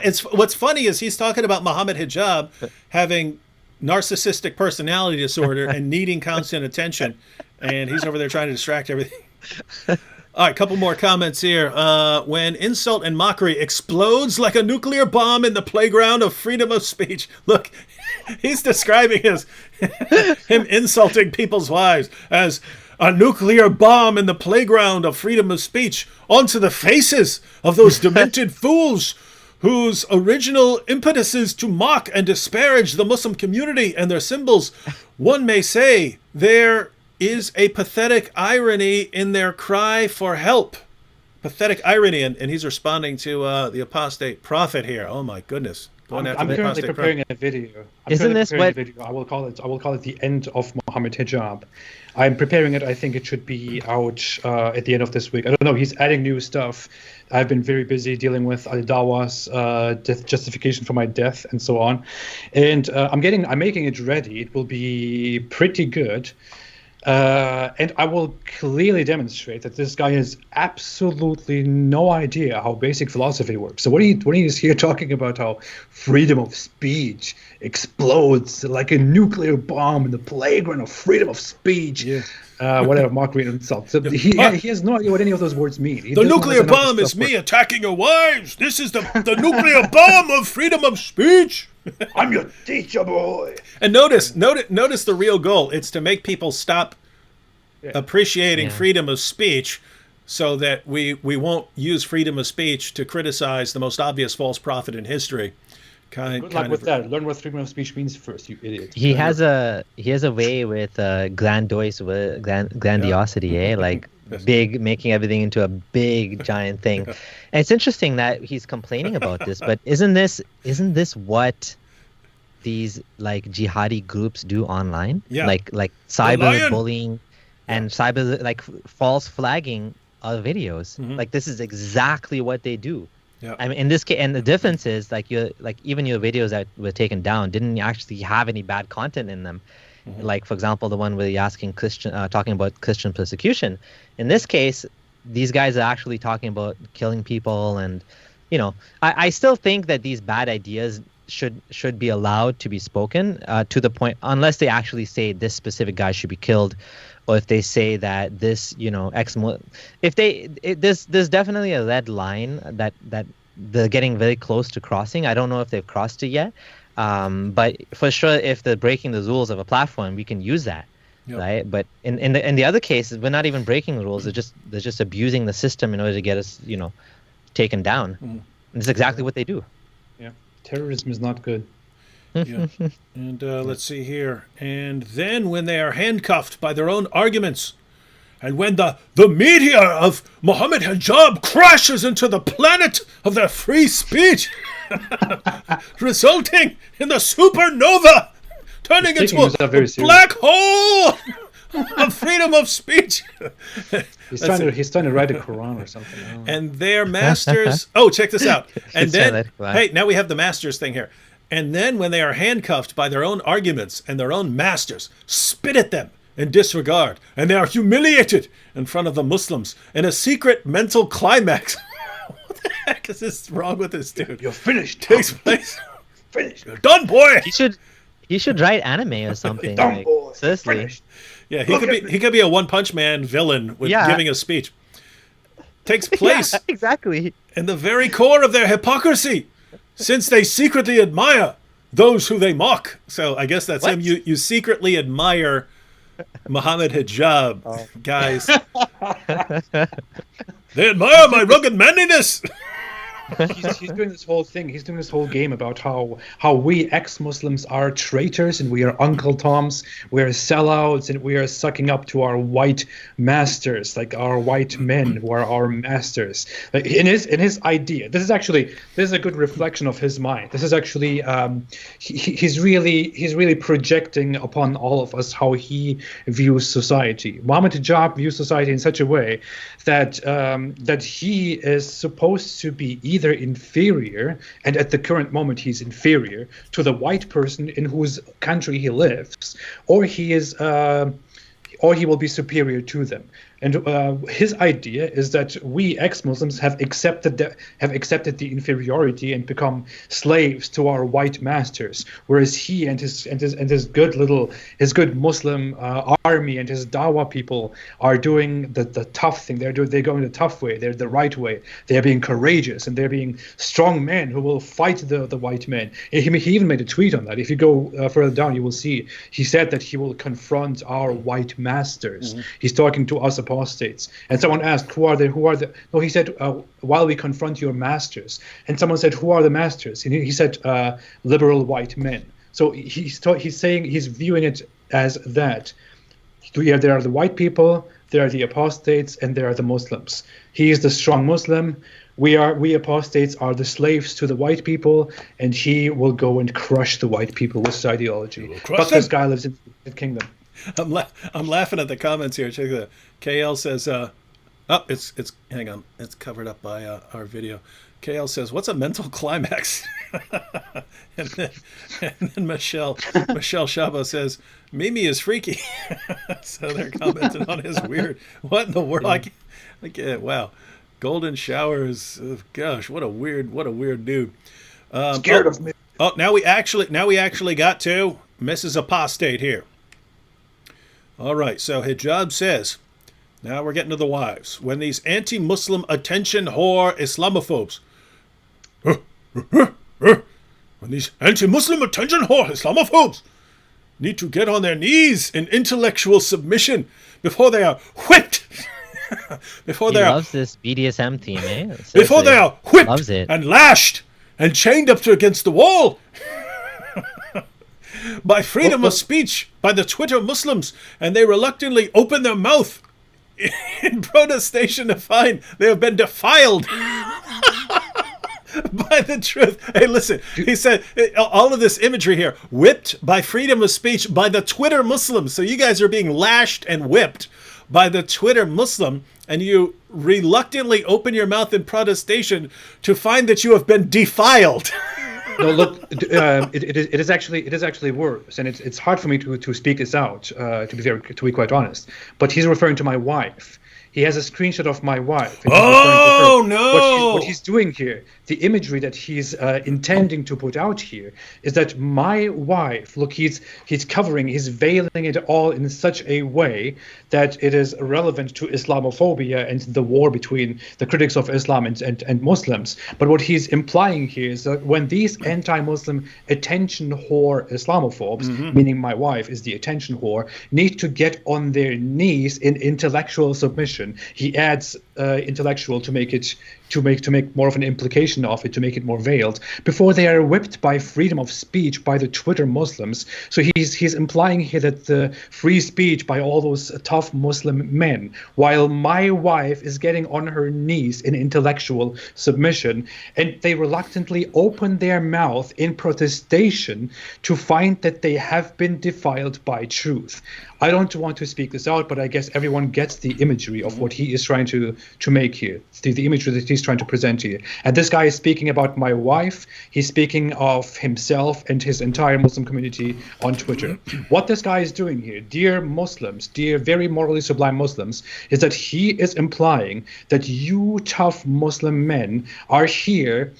My wife, I will speak of her just as a woman. A woman is here going on her knees, and all the proud Muslim men are going and sexually violating her all together. And my wife is letting that happen to herself. This is what is being implied here. This is the imagery here. This is your morally sublime religion. This is what you stand for, Muslims. All of you Muslim apologists. All of you Muslim apologists out there who are normally so loud about people who seek their freedoms, who are so loud about what schools teach, who are so loud about when hijabis take off their hijabs, when women seek their freedom, when people say the mildest things about Islam, when Trump issues a travel ban, which should be issued for all of you, for all of your pathetic countries. When you are outraged about these things, and you are all silent here about this, all those people who work with Mohammed Hijab, who have worked with him, who are still with him, who are still friends with him, all you people who are quiet right now, you hypocrites, this is what you stand for. This guy is talking about rape. This guy is talking about the imagery of sexual submission of my wife to this big Twitter mob. This is what this guy is talking about. This is what you Muslims, all of you Muslims who have engaged with these people, who have been part of this whole discourse, of these whole conversations, and who have said nothing about this. This is what all of you perverted bastards stand for. This represents all of you wicked perverts. Wow, that's disturbing. I really do think that a lot of people don't. I mean, I didn't understand that until you explained it to me. I think a lot of people are just totally lost with hijab. Like, he's in his own world here, and he's saying a lot of shit.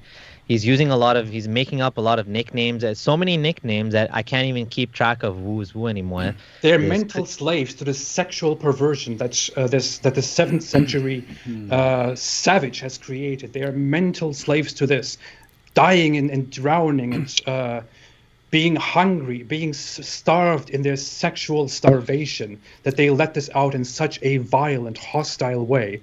It is disgusting. I don't know.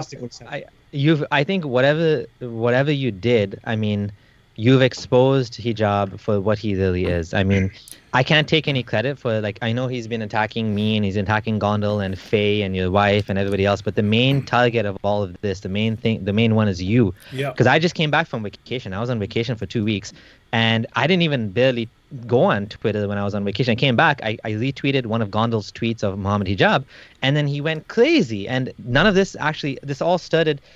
I don't know how you managed to piss him off that bad, but what you've done is you've all I've done is I asked him for a debate on Islam. Oh yeah, that's all I've done. How dare you? That's what happened. This is what happens. This is what you get. This is what you get when you challenge him. You unraveled him like nothing else. Like, he's completely, totally lost it. And in a way, we have to thank you, because nobody else managed to accomplish what you managed to accomplish. He's just gone completely. I have made him crazy. I haven't actually done anything. All I have done is not be humiliated, not be humiliated, and not be bullied and submitted by his disgusting, awful behavior. All I've done is just to respond, to push back, to bully him back, which he does to everybody out there. And people usually step back. People are quiet. People ignore him. They don't want to give him the power. I didn't do that. I just responded to him. I bullied him back. I called him a coward. I called him a loser. I called him an idiot. And I don't know if I would call that bullying back. I would call that standing up for yourself. No, I would bully him back. If he bullies me, I will bully him back. I'll do that. I say that. I believe in bullying. I did it back. I did that, and I didn't drive him crazy. All I did was expose what he actually is by simply standing before him. The comments are awesome. 50 Shades of Hijab. What a freak! Wow.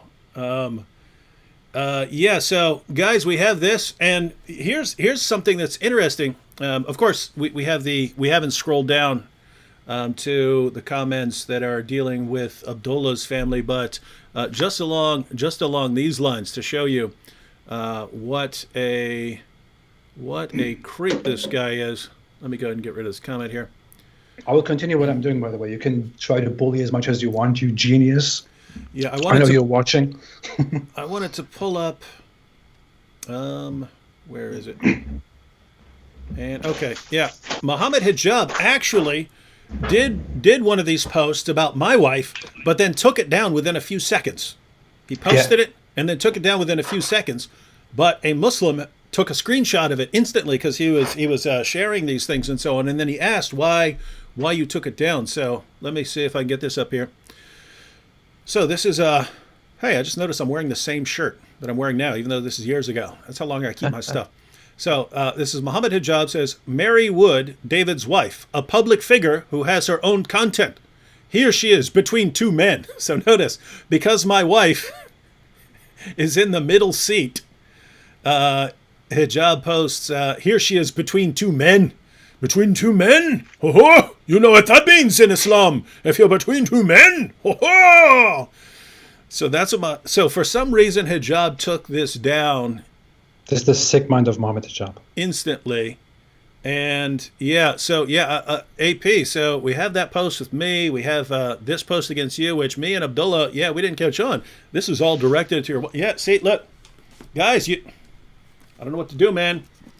I don't know what to do here, guys, because Look at this. Wow. So many chapters I could pee on if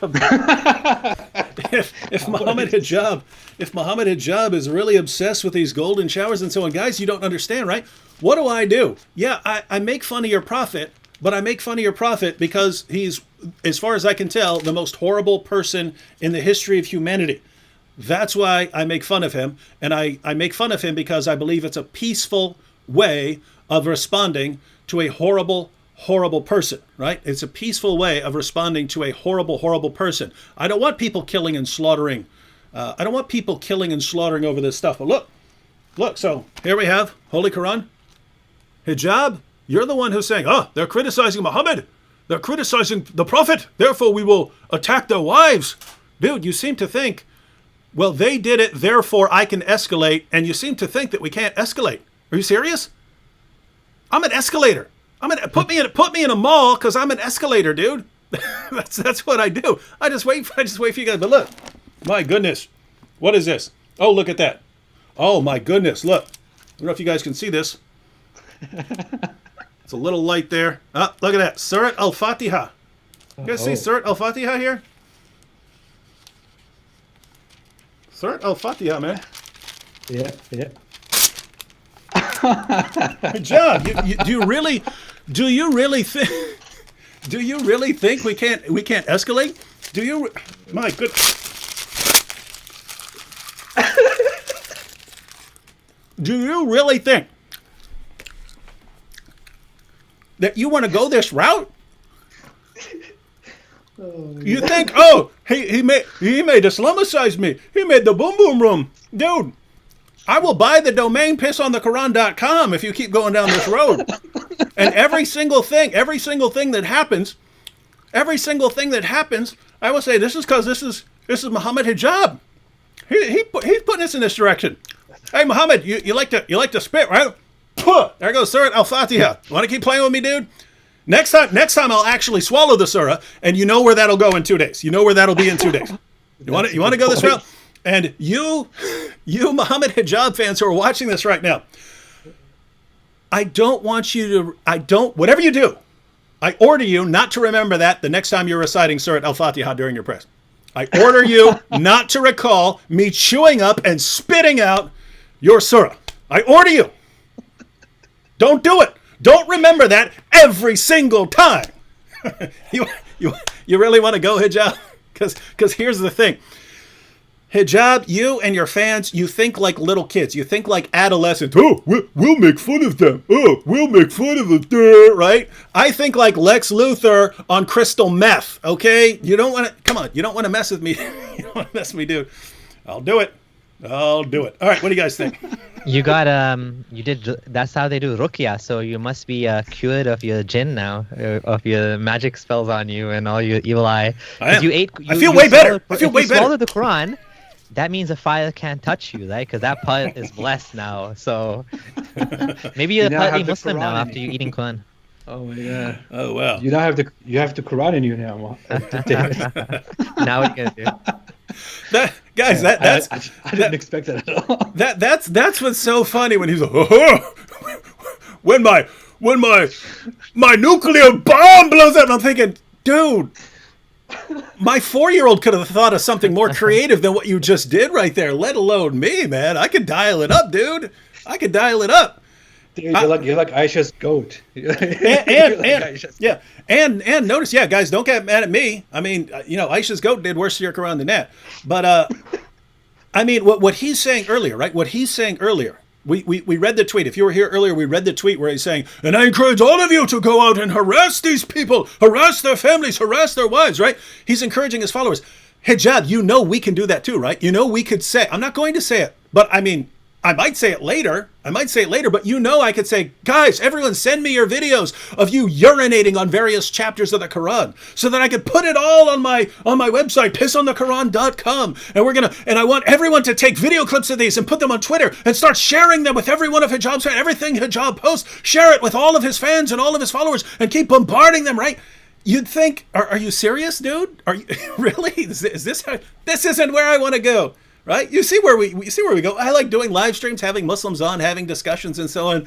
Hijab, you're the one saying, well, if you're going to criticize the prophet that calls for your death, how dare you? How dare you? We will go after your wives. Great, dude. You want to dial it up? Dial it. Start dialing. Get me a phone because I'm a dial. What does it taste like, David? What does the Quran taste? The Quran tastes like fermented cat urine.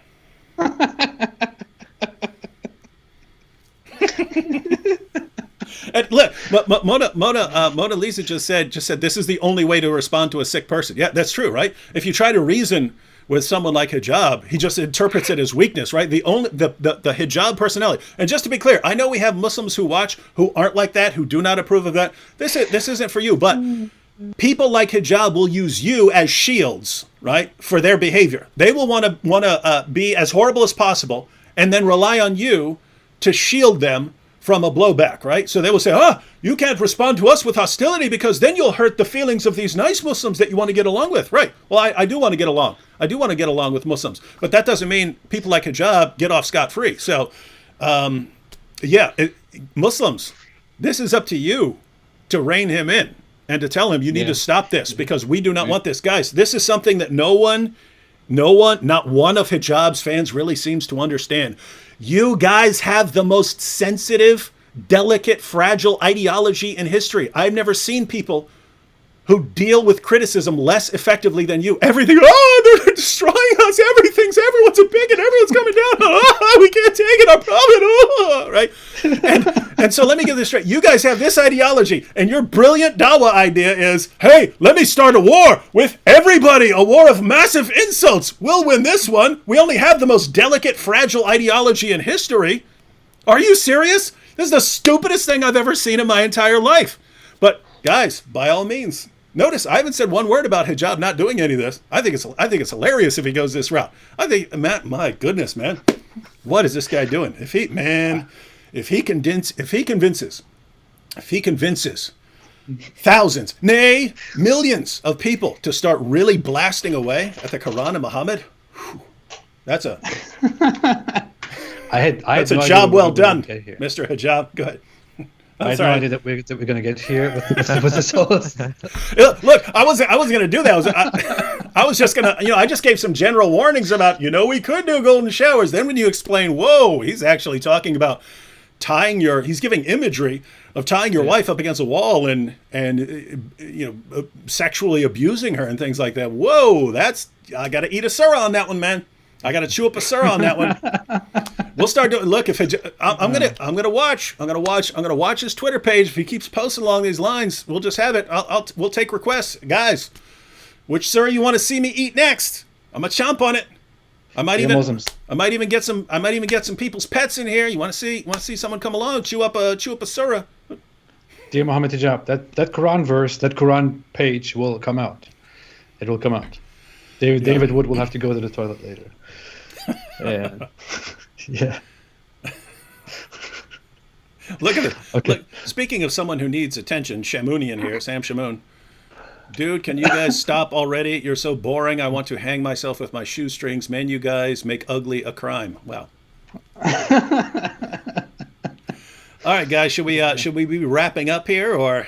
Yeah, maybe. I don't know. Someone said earlier, someone made a super chat, like Emiri, somebody said, from the Jews. If you want to make a super chat from the Jews, you shouldn't be making it to David Wood. You should be making it to ex-Muslims. Ex-Muslims are the ones who should be funded by the Jews. So if you want to support someone, with funds, you should come and support me if you are a Jew. I'm waiting. I've been waiting for the Jews forever. They just don't appear. I don't know what I'm doing wrong. Yeah. Renee says Surah 33. Yes, that would be that would be a good surah to chain to a wall and defile. Ooh. I wrote a verse earlier, David. I created my own holy book verse for the first time. I wanted to share this with you to ask you if you find it beautiful. You could even view it on my Twitter page if you go there, if you want to recite it for yourself. But it goes like this. Are you ready? Ready. It goes like this. They think they can stop you from speaking the truth by attacking and trying to intimidate you. Say, indeed, you are cowards who fear the truth itself. Never will you stop us from speaking out. Apostate 9:29. Beautiful. Now, Surah 2, verse 23 says, if you are in doubt as to what we have revealed to you, write a surah like it and call on your witnesses besides Allah if you are truthful. And so you are my witnesses. What do you say? I say it's way better than what I read in the Quran. It's way more clear. It's way more eloquent. The Quran is the worst book I've ever seen in my life. So I agree that it's better. What do you think, Abdullah? What do you think? It's good. It's beautiful for sure. Yeah, the Quran has some parts which are eloquent and some parts which are pretty terrible. Okay, forget about the Quran. What do you think about my verse? Oh no, it's beautiful. I love it. Yeah, I love it. Standing up for truth and not being silenced. It has a lot of the themes are powerful and poignant. Like relevant to what's happening to us. They're trying to silence us. They're trying to shut us down, and they're not going to. We're not the type of people, like you said. We've been filtered already to get to this point. We're not the type of people that are going to shut down our YouTube channels. We're just going to stop. We're just going to become quiet. No, you can do whatever you want. Like Mohammed Hijab, talking to my friends, my so-called friends from before, exposing middle, details and stuff that, I was going through back in 2016. That's not going to shut me down. It's not. I'm just going to keep doing that. I'll do it even more. It's just, it's not going to work. He's just flailing wildly now. And, maybe he doesn't even care if it works. He's just an angry madman. I don't know. But he needs to check himself before he wrecks himself, because the way he's going, it's only a matter of time before he breaks the law. I don't think that's what I think. I mean, it's like he's getting to that point of, I don't know, like maybe he won't do it with his real name or something, but he's acting in a way that, I don't know, he's totally unpredictable. And, Muslim community needs to stop him, I think. He has already broken the law. He has already, according to with the things that he has so far done on Twitter, he has already broken the laws of the UK. So should be careful from here on. Yeah. And really, I mean, based on a couple of videos I had seen from him and one interaction, I was able to predict a general trajectory. But given how fast he melted down, I don't know how accurately I could predict what this guy's going to do, because he doesn't seem entirely stable. He seems to be really desperate. He seems to be really messed up over the damage he's caused to the Muslim community. And now his solution is, hey, let me get everyone making fun of Muhammad and the Quran in really, really crazy ways. I mean, just earlier today, Hatun Tash posted a video requesting people to sing songs about Muhammad and send them to her. I don't know if she's thinking the same thing, but that's kind of exactly what I would think. If Mohammed Hijab is saying, hey, everyone, come make fun of these people and their wives, the response would be, hey, everyone, make fun of Muhammad and the Quran and send us your stuff. It seems like that's the way people are going to go. All right, should we be... Oh, go ahead. I was going to say, we need to I do think that at the end of the day, this is going to be the thing that will undermine his own argument from moral authority, his own claim to be morally superior, to have the best religion, the best prophet, the best nation, the best, everything's the best in Islam, right? Muslims are the best. I think the fact that he's a representative of Islam, like a self-proclaimed representative, and he holds positions in Sapient organization and AILA and whatever. The fact that he's a public da'i, he is undermining the whole moral authority right now. And we don't see Christians acting like this, frankly speaking, right? Like I'm an atheist. We don't see anyone acting like this. We don't see anyone. Yeah, exactly. And it's just like, I think he's destroying his own house from the inside. And he needs help. I think he needs to just get off the internet for a while and take a vacation and smoke some weed or something. I don't know, like have a drink, have some Heineken or something. I know maybe he doesn't do that, but whatever the case is, he needs a break, because he's a mess. He's a serious mess, and I seriously think that it's time to stop now, because it's like he's creating so much content for us. I can't even keep up with what he's doing, because he's just like I don't know what he's doing. It's just like I think at some point he's going to make himself untouchable, though. If he keeps doing this, nobody's going to want to be associated with him. Apparently there's a news article that he was fired or let go from some job as a Muslim teacher or something because of whatever fight he got into or whatever. And I don't know the details, but the fact is, if he keeps this up, he's making himself completely like he's blacklisting himself. Like he's going to be so untouchable that nobody's going to want to have to do anything with him, except for the fact that he sells like beard combs online. He has his own business, and like I don't think even anyone's going to debate him after what he did to Cosmic Skeptic. Matt Dillahunty was there, like saying, "You're disgusting." He said that to Mohammed Hijab. "You're disgusting what you're saying. Like what you said to Alex is disgusting." So even like everybody is seeing that this guy is so like nasty and toxic, and like what does he have left if nobody wants to debate him? Nobody wants to hire him. What is he going to do? YouTube? Right? I mean, that's all that's left at the end of the day. Then I don't know what else he's going to sell his books on Amazon. Like that's it, right? You know what I mean? So I think let him keep doing this. He's ruining his own name. And what else can we say, right? We don't want him to. I don't want him to ruin his life. But if he's going to ruin everybody else's life in the process, I mean, he's an adult. He knows what he's doing. He's responsible for it.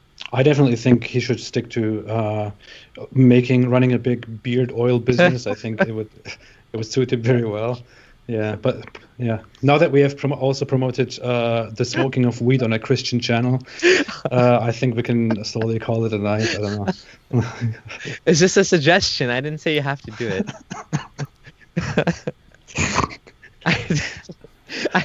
I don't think weed is the worst thing in the world. It has its pros and cons for sure. One thing it does is it calms you down. I don't use weed regularly, but once in a while. It's legal here in Canada, so you guys need to come down to Canada. I thought you got the clue, man. I do think many Muslims would be better off if they did smoke weed and just take a chill pill. Seriously, like it's just, just like breathe in the good ass prana, as my wife says. Just take a chill pill. Seriously, that's what he needs to do. Yeah, Mohammed Hijab should go into a big beard oil. Big beard oil. Okay, anything else? All right. Wait, I want to do. Don't do drugs, kids. If you're a kid, don't get into drugs. Don't listen to Abdullah Samir and his promulgation and his atheistic defense of all forms of drugs and paraphernalia. I don't think there are kids on David Wood's channel. All people who listen to David Wood's channel are adults. Okay. And specifically old people. When we made Islamicize Me, we were a couple episodes into it, and people started sending videos of like 7 and 8 year old kids reenacting scenes, and I was like, oh, I did not know that kids were watching it. That affected how I edited some of the things, because I was like, oh nope, I can't have this in here because nope. So apparently some kids do. Watch this stuff. Strange. Yeah, don't do drugs, even weed. I mean, stay away from drugs. Just be clean. Get your life in order. Clean your room, as Jordan Peterson says. Do something good with your life. Get a career, get a hobby. Don't become a stoner and just sit on your basement all day. Do something with your life. I mean, frankly speaking, I'm just kidding around about the marijuana. I'm not actually telling anyone to do weed. Yeah, I think the point of all that was Hijab needs to do something to calm down.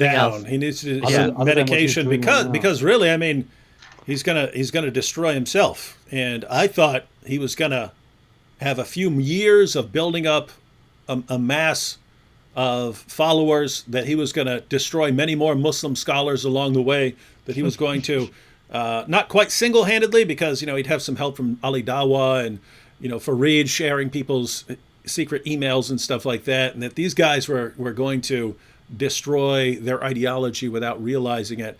And right now, he's basically going to turn himself into a joke and not be of any use to anyone. Certainly not to his own religion, but he's gonna make it to where he's not even any use to us, and that would be the real crime here. Yeah, and I just to Ridwan. Honestly, this is a lot to take in, like all of this stuff that he's doing.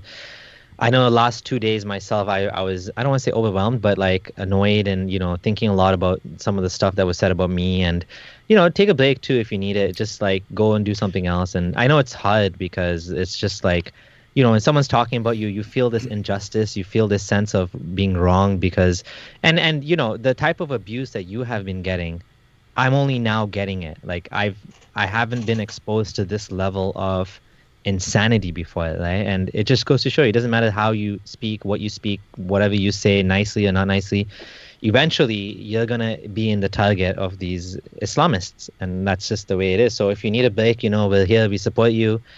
Your content is, it is hard hitting. I do get all the time messages from people saying that Apostate Prophet, his content made me, leave Islam or reflect on some things, and eventually I left Islam.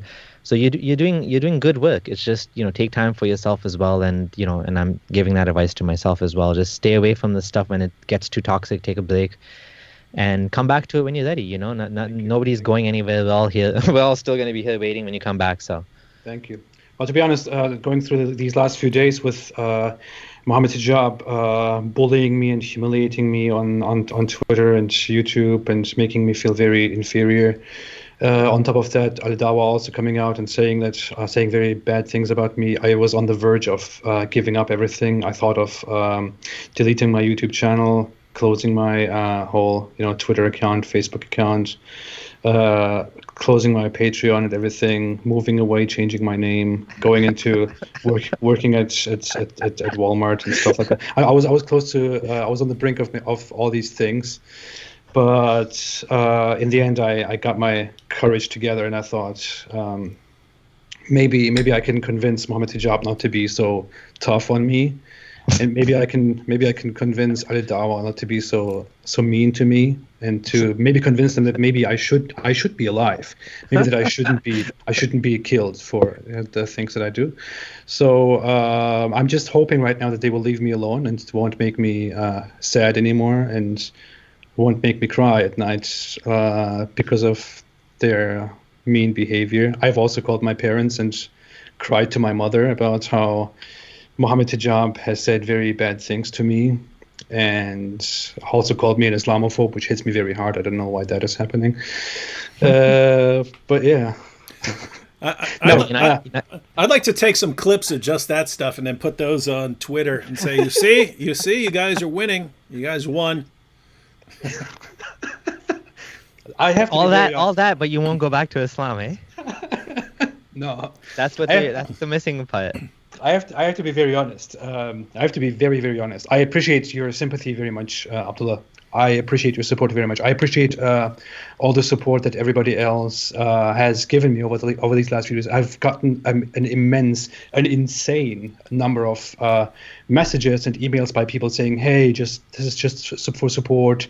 Hey, you're doing great. We are all here with you," and all that stuff. But seriously, at some points, I feel a little bit stressed that I'm actually sitting here and dealing with these things. But to be very honest, I don't feel that I don't feel angered. I don't feel weak. I don't feel sad about any of this stuff.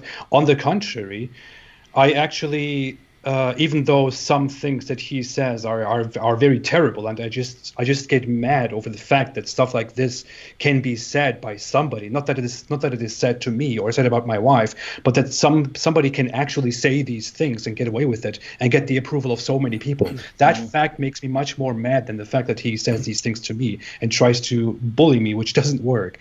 I have to say something. I'm very strong in front of everything that is happening here, which is not because I'm strong, but it's because I decided to debate, to challenge Mohammed Hijab for a debate. And I have to be very, very honest here, and I hope Mohammed Hijab hears this. I was more concerned about having debates with other people, with much less successful people, than I was concerned about having a debate with Mohammed Hijab.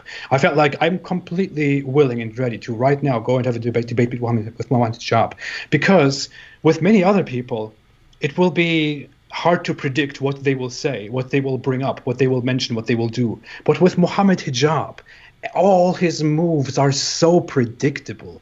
Everything he does, everything he says is so stereotypical, so predictable. It is so mindlessly stupid that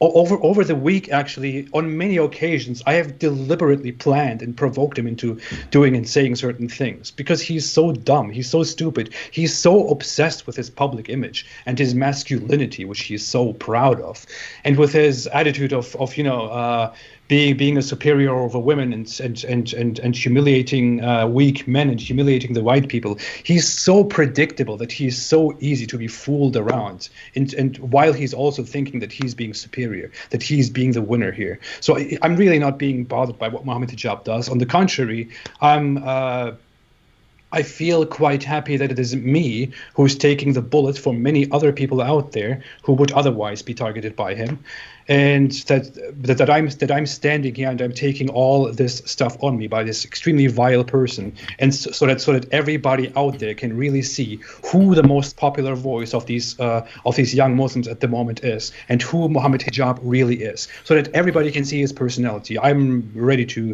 take that stuff here. I'm actually glad that it went this way. I have to say, apostate prophet, this, hey, I'm going to take all of this upon myself to spare others. That's a very Christian attitude of you.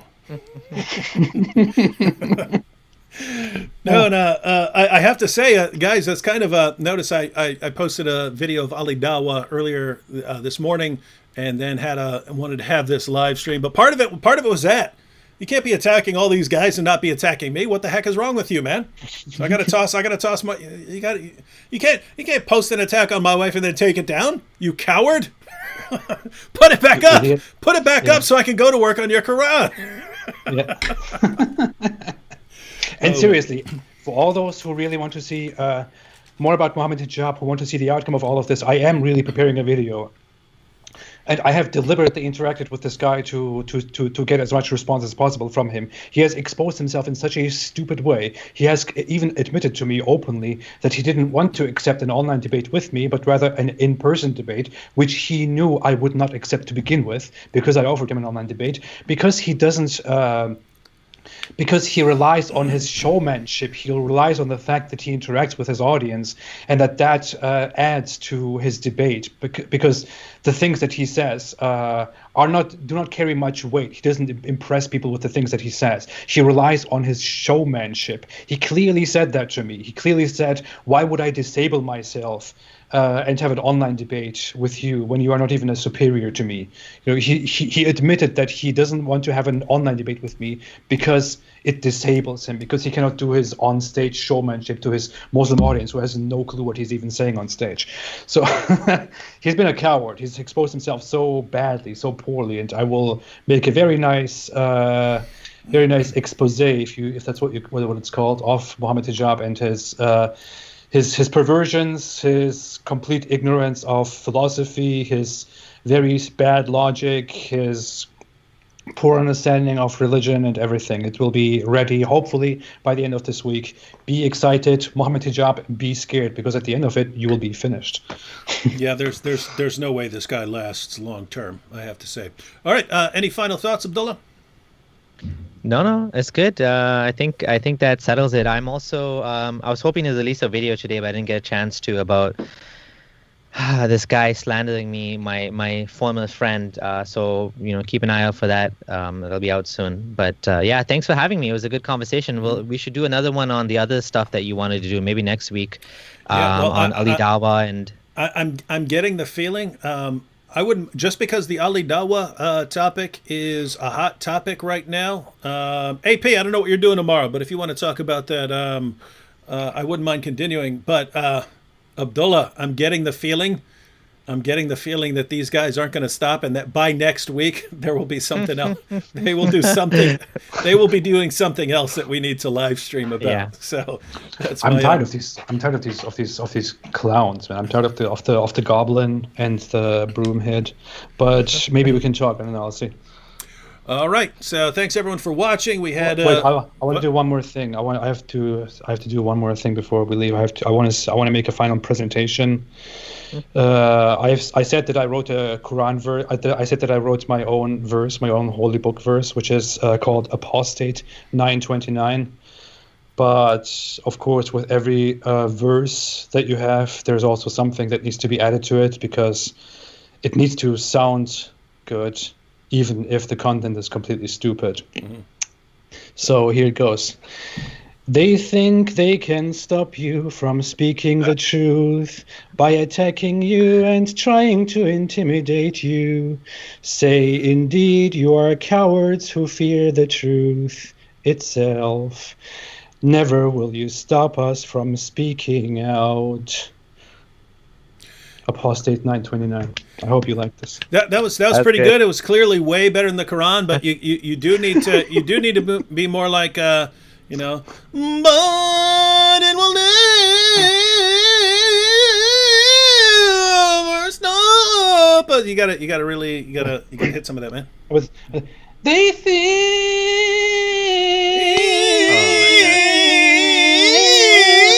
This is back.